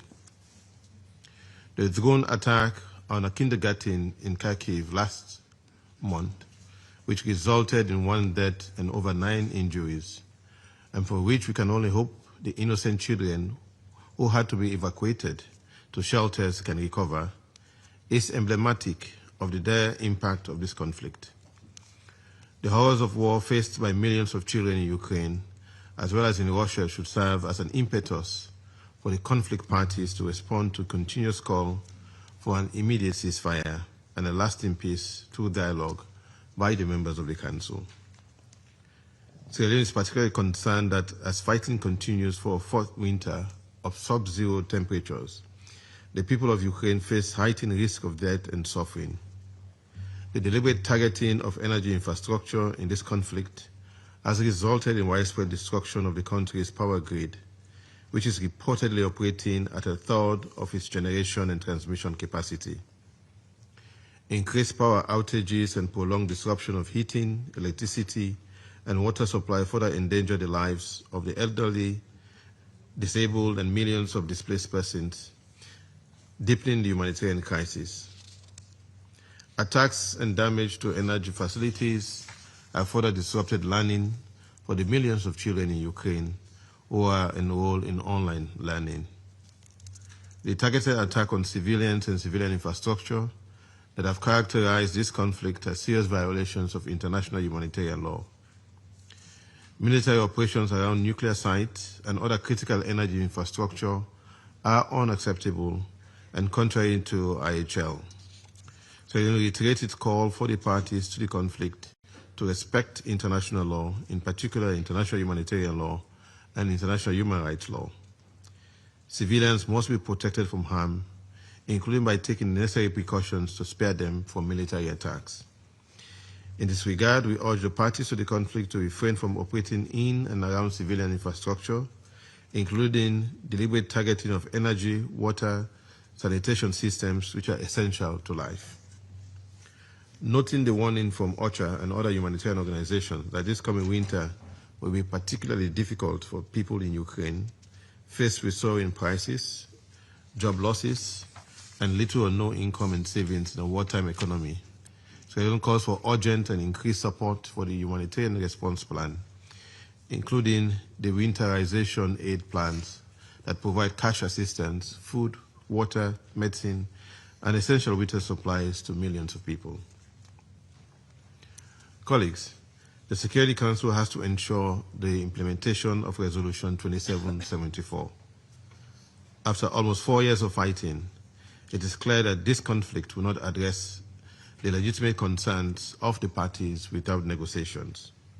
We therefore reiterate our call for the parties to the conflict to engage in good faith diplomatic dialogue towards an immediate cessation of hostilities, a ceasefire as the first step to an agreement for lasting peace in line with Article 33 of the Charter of the United Nations. We reiterate our call for the respect of the sovereignty and territorial integrity of Ukraine, and as well the legitimate concerns of all parties to be addressed. I thank you. I resume my function as President of the Council. And now give the floor to the representative of Ukraine. Thank you, Mr. President. I wish to thank Sierra Leone Presidency for convening today's meeting. We are also grateful to the briefers from DPPA, Ms. Kayoko Goto, and OCHA, Ms. Adam Bosorno, for their comprehensive and principled presentations. Thank you to Council members for the decisive, strong statements, despite the propaganda and manipulation and lies that come from behind the nameplate Russian Federation. Since the Council last met on Ukraine in September, the security situation in my country has worsened dramatically. As we heard from the briefers, the Russian Federation has unleashed an even more brutal campaign of terror against civilians, relentless daily missile and drone attacks. Yesterday marked yet another dark chapter in this war, one that will forever stand as a testament to Russia's vicious brutality and disregard for human life. Russian drones and missiles deliberately targeted residential buildings, the very place where people should feel safest. This latest strike involved 48 missiles, an enormous barrage, and 476 attack drones. In the city of Ternopil, a deliberate direct hit by a Russian missile has destroyed a 9-story residential building. This is what Russian attacks on military objects mean. As of today's morning, 28 people, including 3 children, have been confirmed killed and 94 injured, including 18 children. 16 people still remain missing. This is the reality Ukraine is forced to confront every single day. Attacks against children, women and elderly, families in their homes, patients in their hospitals, and teachers and students in schools. Deliberate attacks on civilian infrastructure, energy facilities, and power grids. Deliberate attacks Dozens of cities, hundreds of towns, and thousands of villages razed to the ground. Millions of people left without heat, light, or water during the harsh winter season. And as a result of the attack by Russia, which took place during this very meeting, at least 5 have been killed and 3 more wounded in Zaporizhia. The human toll is devastating and the destruction unimaginable. This is a systematic and deliberate policy aimed at annihilating the Ukrainian people. Culture, identity, historical heritage, and our right to exist as a free and dignified nation. This is an attempt to freeze, silence, and extinguish Ukrainian resilience. This is a state terror and genocide. Mr. President, Russia's relentless escalation is not only a military assault, but also a blatant renunciation of peace itself. Every missile it launches is a statement that Moscow prefers escalation over dialogue. From the very first seconds of Russia's invasion, Ukraine has sought peace, and we support all substantive proposals capable for bringing genuine peace to get closer. Since the beginning of this year, Ukraine has supported President Trump's proposals aimed at ending the war. We are ready as before to work constructively with the American side as well as with our European partners and around the world so that the outcome is peace. Ukraine has officially received from the American side a draft plan. We outlined the fundamental principles that matter to our people. We agree to work on the plan's provisions in a way that would bring about a just end of the war. In this context, allow me to make several critical points. First, while Ukraine stands ready to engage in meaningful negotiations to end this war, including at the leaders' level, our red lines are clear and unwavering. There will never be any recognition, formal or otherwise, of Ukrainian territory temporarily occupied by the Russian Federation as Russian.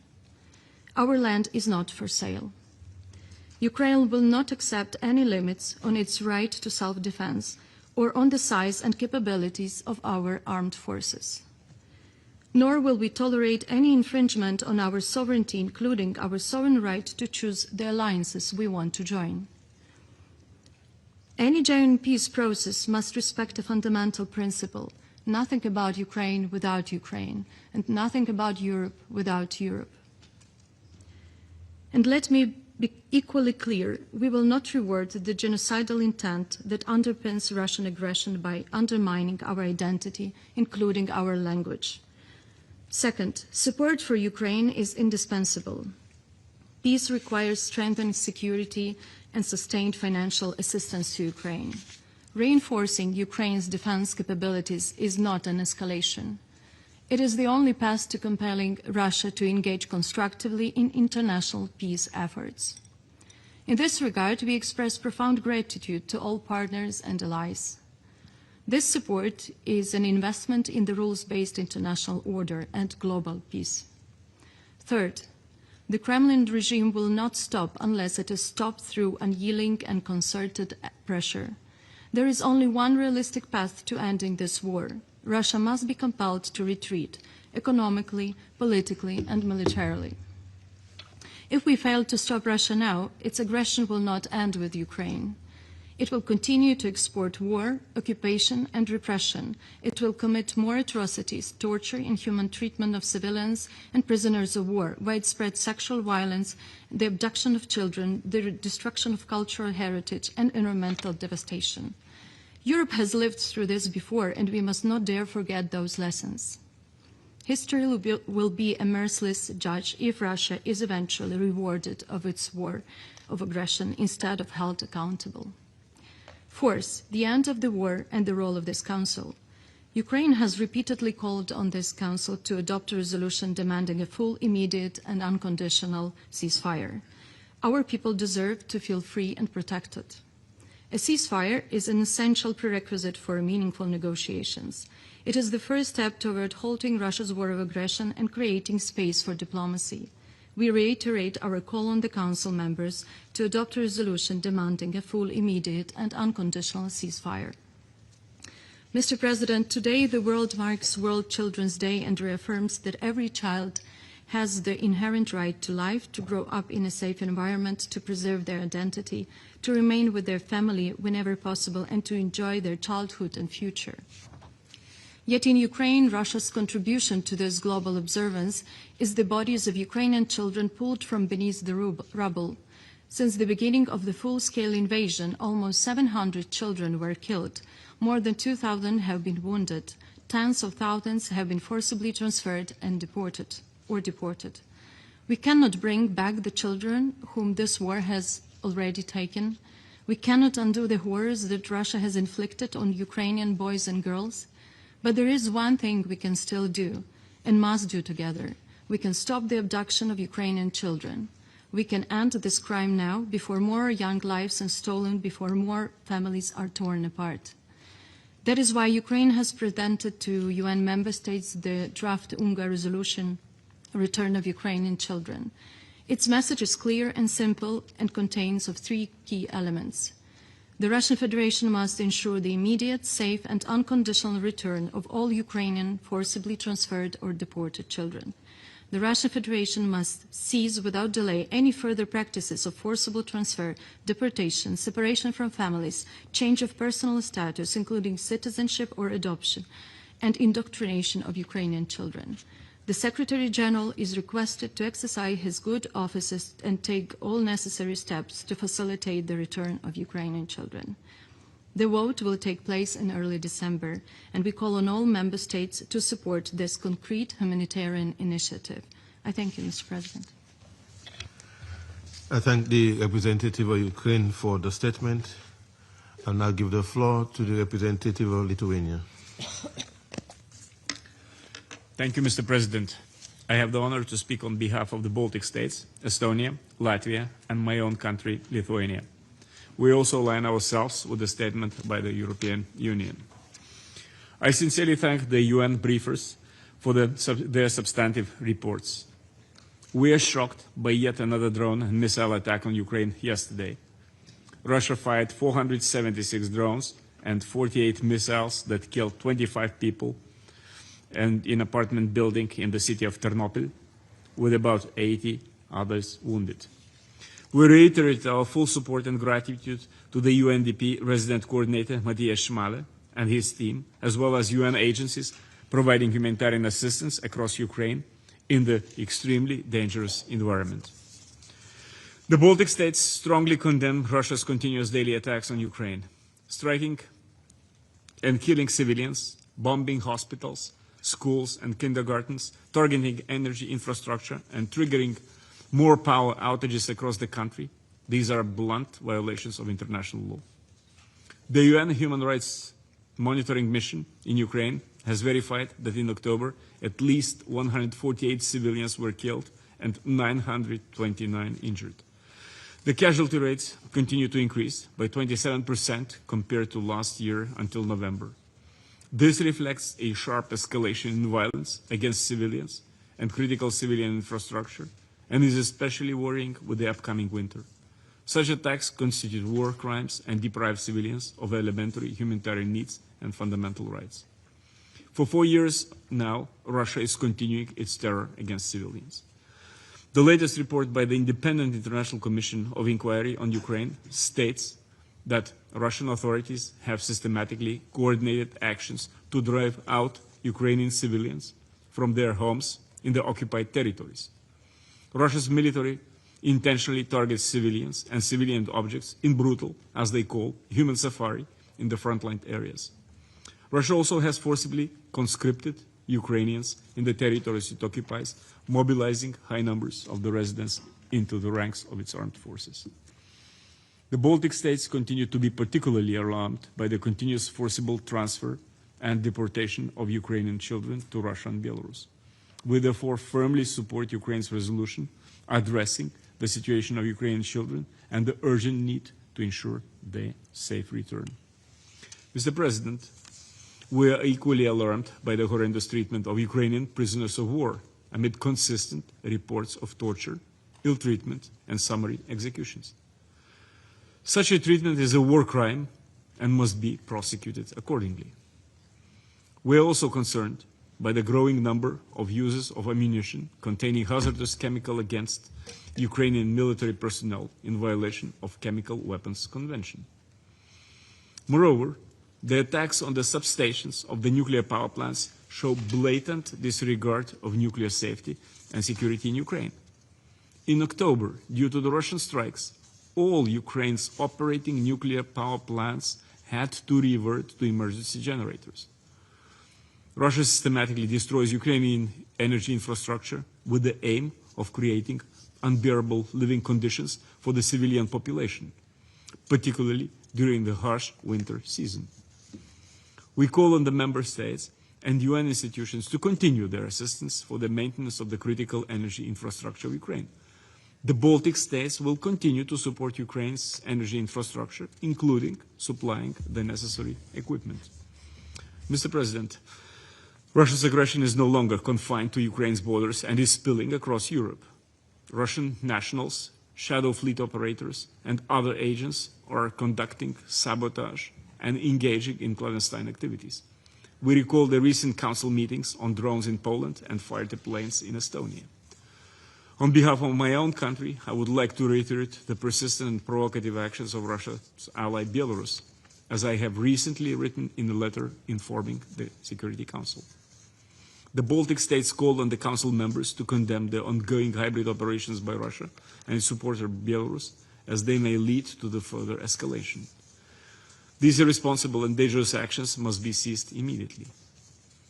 Mr. President, for months, Russia has rejected all calls by the international community to stop its war. 9 months ago, the Security Council, including Russia, adopted a resolution calling for a swift end to the conflict and urging a lasting peace between Ukraine and Russia. Already in March, Ukraine committed to an immediate, full, and unconditional ceasefire. Russia is the only obstacle to peace in Ukraine. Russia can end the war now, stop its military actions, and participate in meaningful negotiations. We reiterate our support to the US President Donald Trump's efforts and his call to begin direct negotiations to end Russia's war once and for all. The Baltic states call on Russia to stop the war immediately, agree to the ceasefire, and start meaningful negotiations. We urge all UN member states to increase pressure on Russia by strengthening the sanctions and by providing greater political, military, and humanitarian support to Ukraine. The Baltic states reaffirm our strong commitment to Ukraine's sovereignty, independence, and territorial integrity, and we will continue to provide Ukraine with lasting support to achieve an immediate, comprehensive, just, and sustainable peace in full compliance with international law, including UN Charter. I thank you. I thank the representative of Lithuania for the statement, and I give the floor to the representative of Poland. Mr. President, let me thank Sierra Leone for convening this meeting and our briefers for their updates and informative briefings. Mr. President, the permanent member of this Council, the Russian Federation, persists in making the travesty of its presumed role as a guardian of international peace and security. More than 1,300 days into a full-scale invasion of its peaceful neighbor, Moscow has now launched one of these fiercest offensives in months. We are witnessing heavy strikes in frontline locations, attacks on residential areas, destruction of critical infrastructure, torture and killing of detainees, and continuous deportation of Ukrainian children.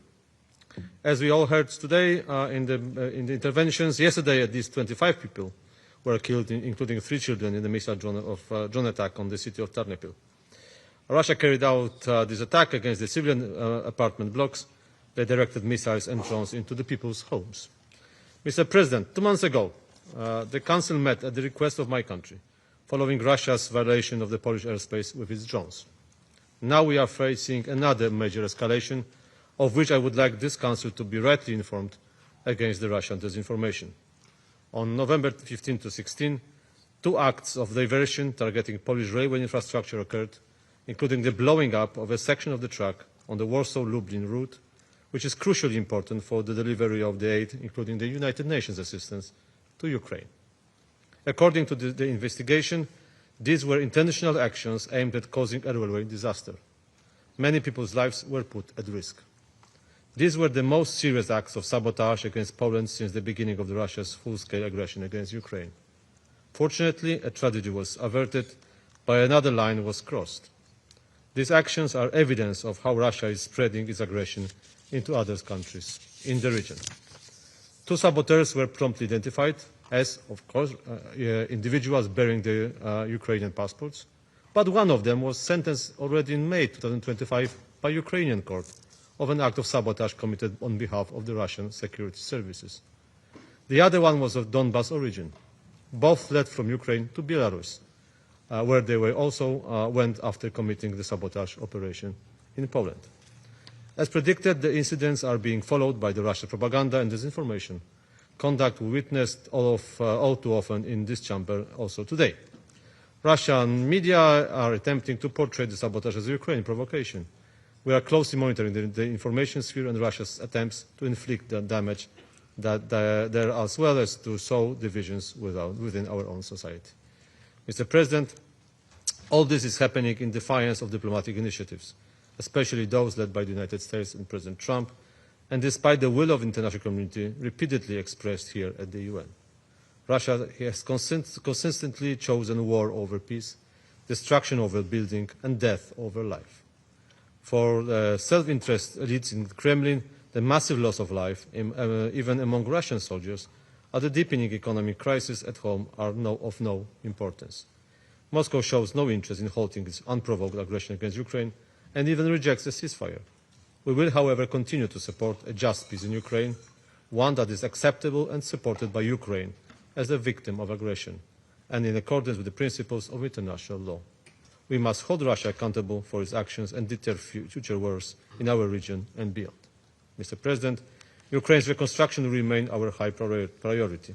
Poland will host the Ukraine Recovery Conference in 2026, aiming to strengthen the coordination of reconstruction efforts and mobilize the support of all international partners in order to accelerate Ukraine's recovery and modernization. Poland will also continue to support the provision of military assistance to Ukraine, as well as economic sanctions against Russia in order to curb its ability to fuel the war. We call on all peace-loving countries to join in those efforts. Russian authorities must be forced into talks by stronger sanctions and by increasing economic cost of war. The alternative is very grim. The Kremlin's imperialist, neo-colonial demands would in fact deprive Ukraine of its own sovereignty and will re-establish the spheres of influence. We reject the very idea of such spheres of influence. We cannot allow the aggressor to intimidate the international community. And in this conflict, there is only one and sole aggressor, and that's the Russian Federation. Thank you. I thank the representative of Poland for the statement. I now give the floor to His Excellency, Mr. Stavros Lambrinidis, Head of Delegation of the European Union to the United Nations. Thank you. Thank you, Mr. President, and thank you to the Presidency for convening this meeting, and thank you to the briefers for their updates. Colleagues, in the 2 months since this Council last convened to address Russia's aggression against Ukraine, the aggressor state has further increased the intensity of its missile and drone strikes, once again throwing aside the calls of members of this Council. It doesn't care.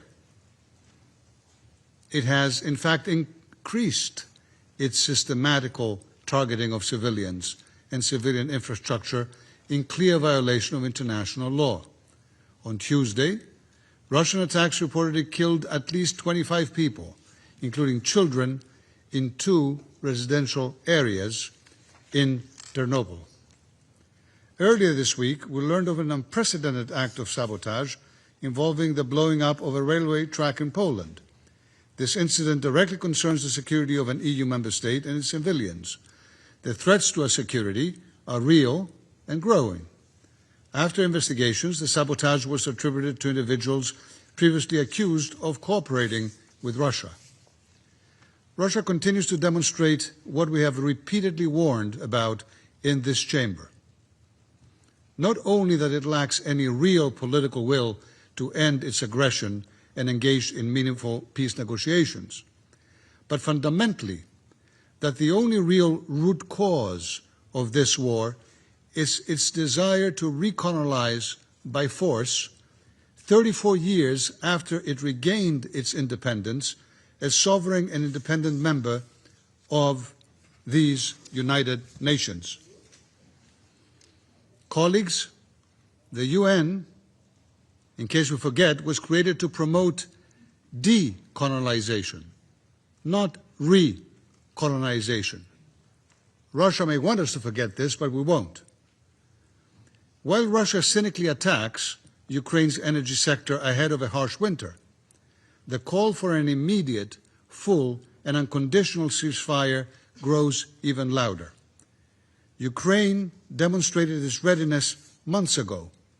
The UN Secretary General reiterated his call yesterday after yet another brutal overnight barrage when he called for a ceasefire, and I quote him, as a first step towards a just, comprehensive and sustainable peace that fully upholds Ukraine's sovereignty, independence and territorial integrity within its internationally recognized borders in line with the UN Charter, international law and relevant UN resolutions, unquote.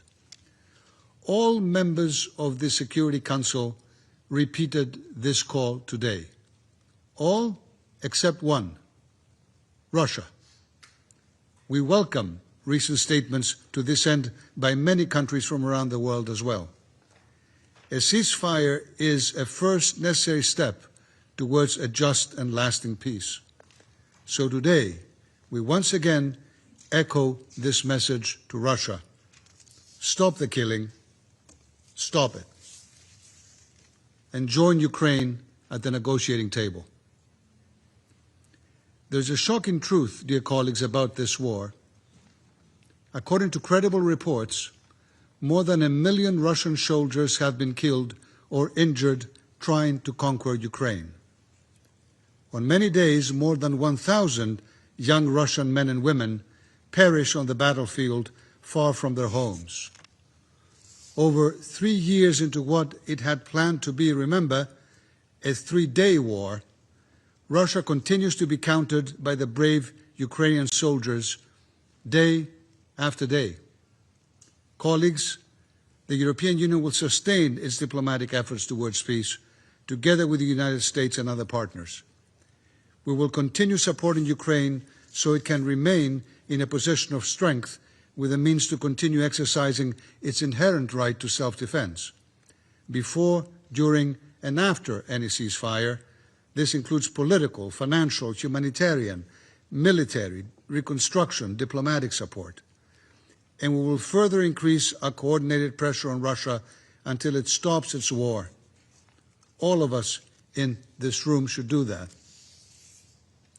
When the European Union calls to increase pressure on Russia, it is not to prolong the war, but to push for peace, to create incentives for Russia to stop its systematic attacks, which include violations of European airspace, by the way, and to generally sit down for talks.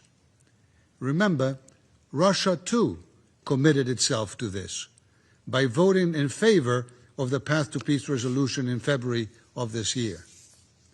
But then again, Russia may feel little compulsion to comply with Security Council resolutions or any other resolutions of the UN if third countries and actors and entities therein continue enabling Russia's war of aggression.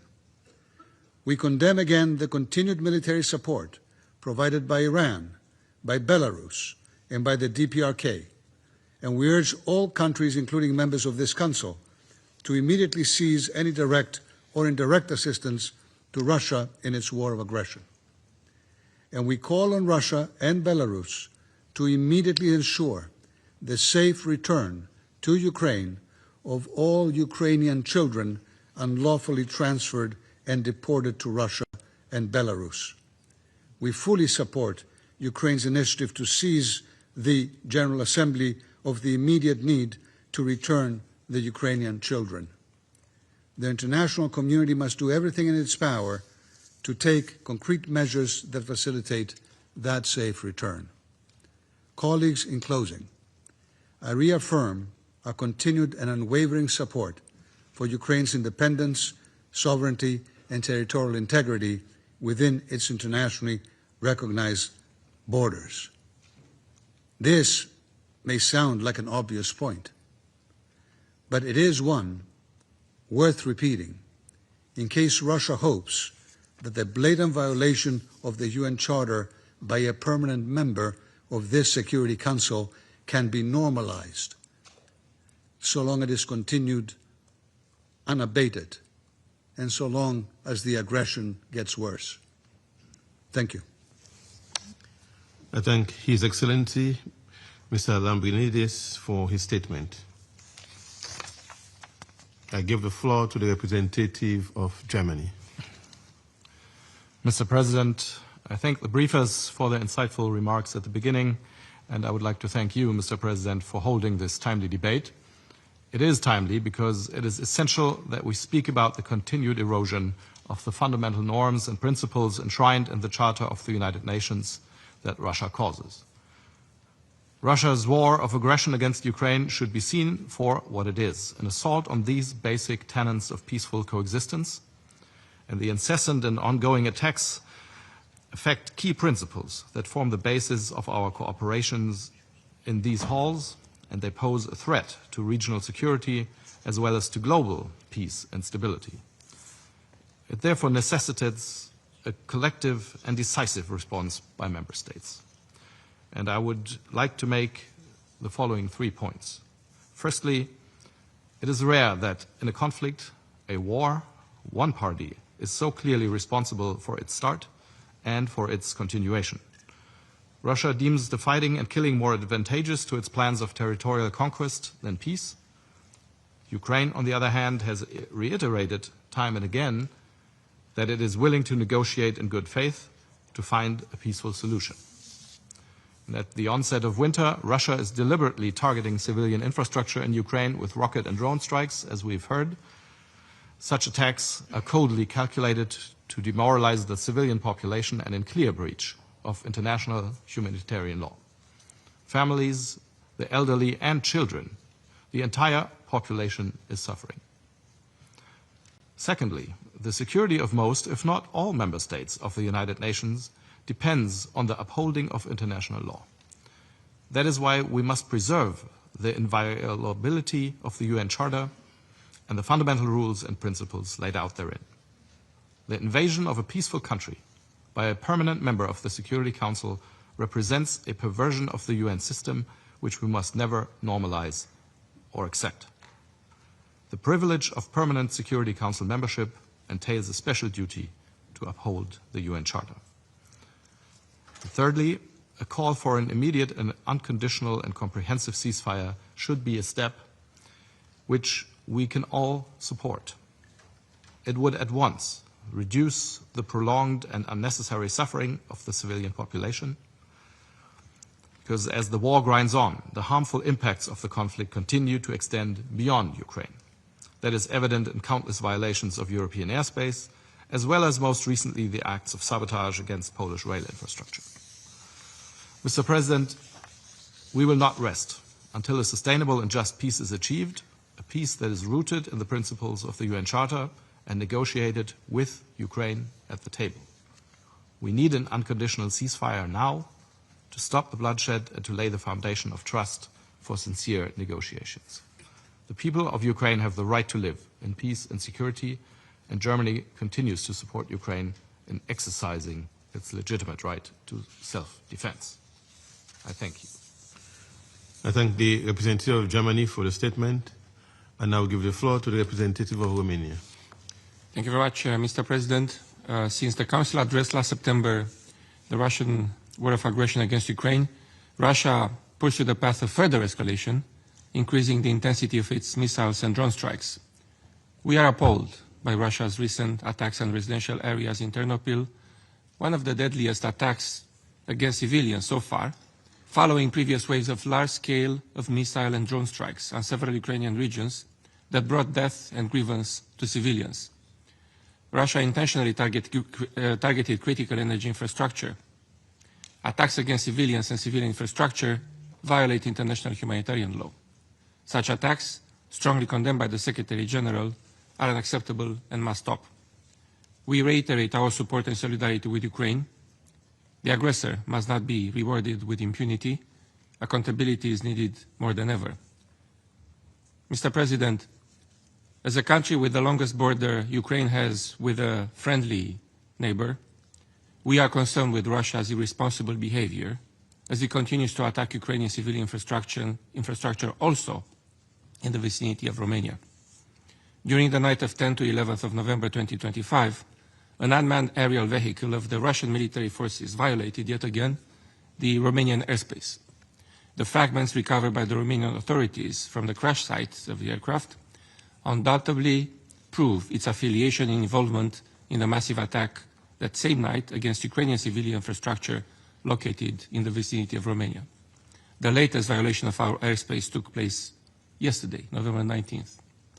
Following another Russian attack on the Danube port infrastructure of Ukraine in the night of 16 to 17 November 2025, an LNG vessel took fire in the Ukrainian port of Izmail on the Danube, just across the border with Romania.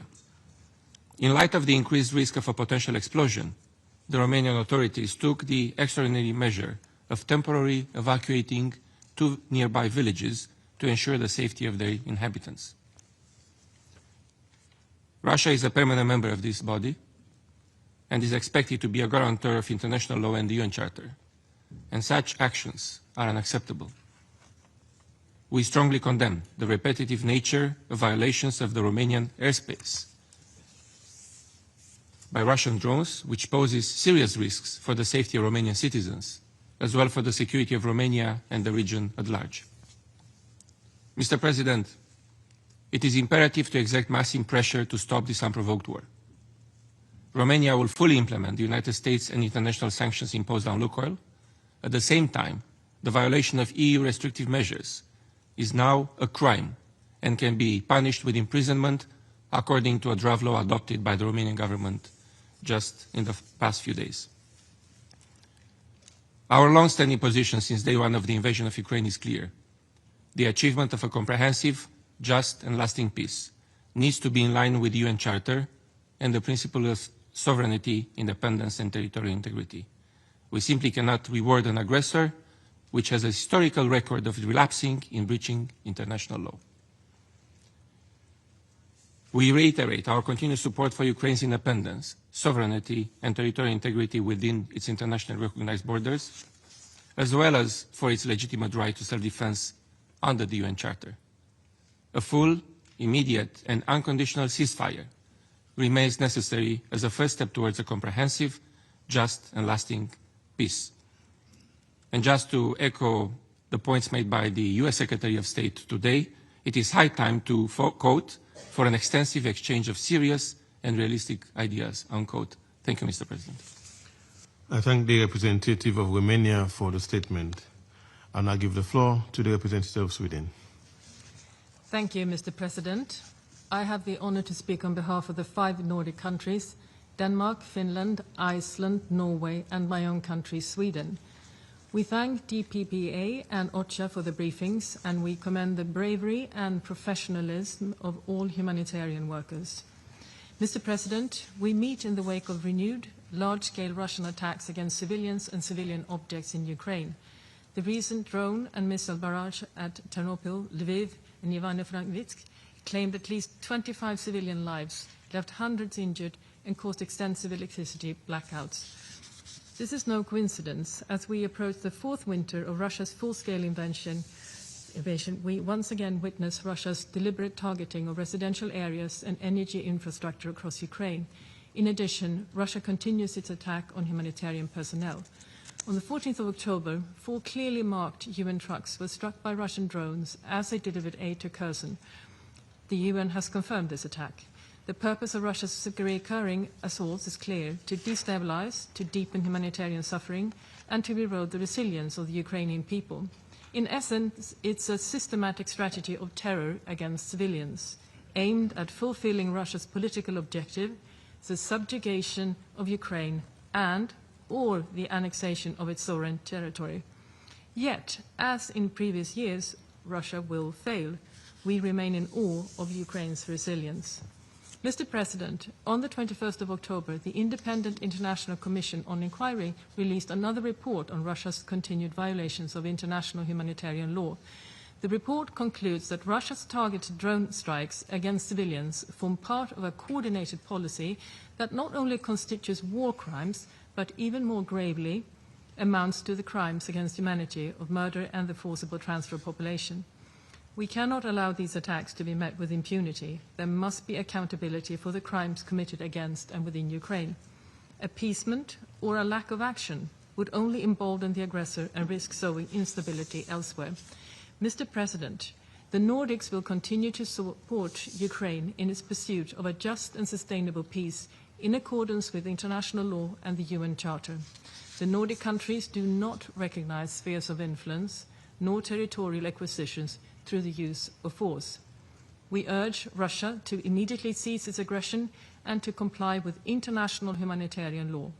Russia must protect civilians and humanitarian workers, return the forcibly transferred and unlawfully deported children, and it must accept that Ukraine, like any other country, has a sovereign right to choose its own future. President, to sum up, Russia's actions demonstrate a clear lack of genuine intent to pursue peace. We must remember that this is a Russian war of choice. If President Putin so wished, he could cease the aggression and end the war tomorrow. Thank you. I thank the representative of Sweden for the statement. There are no more names described on the list of speakers. The meeting is adjourned.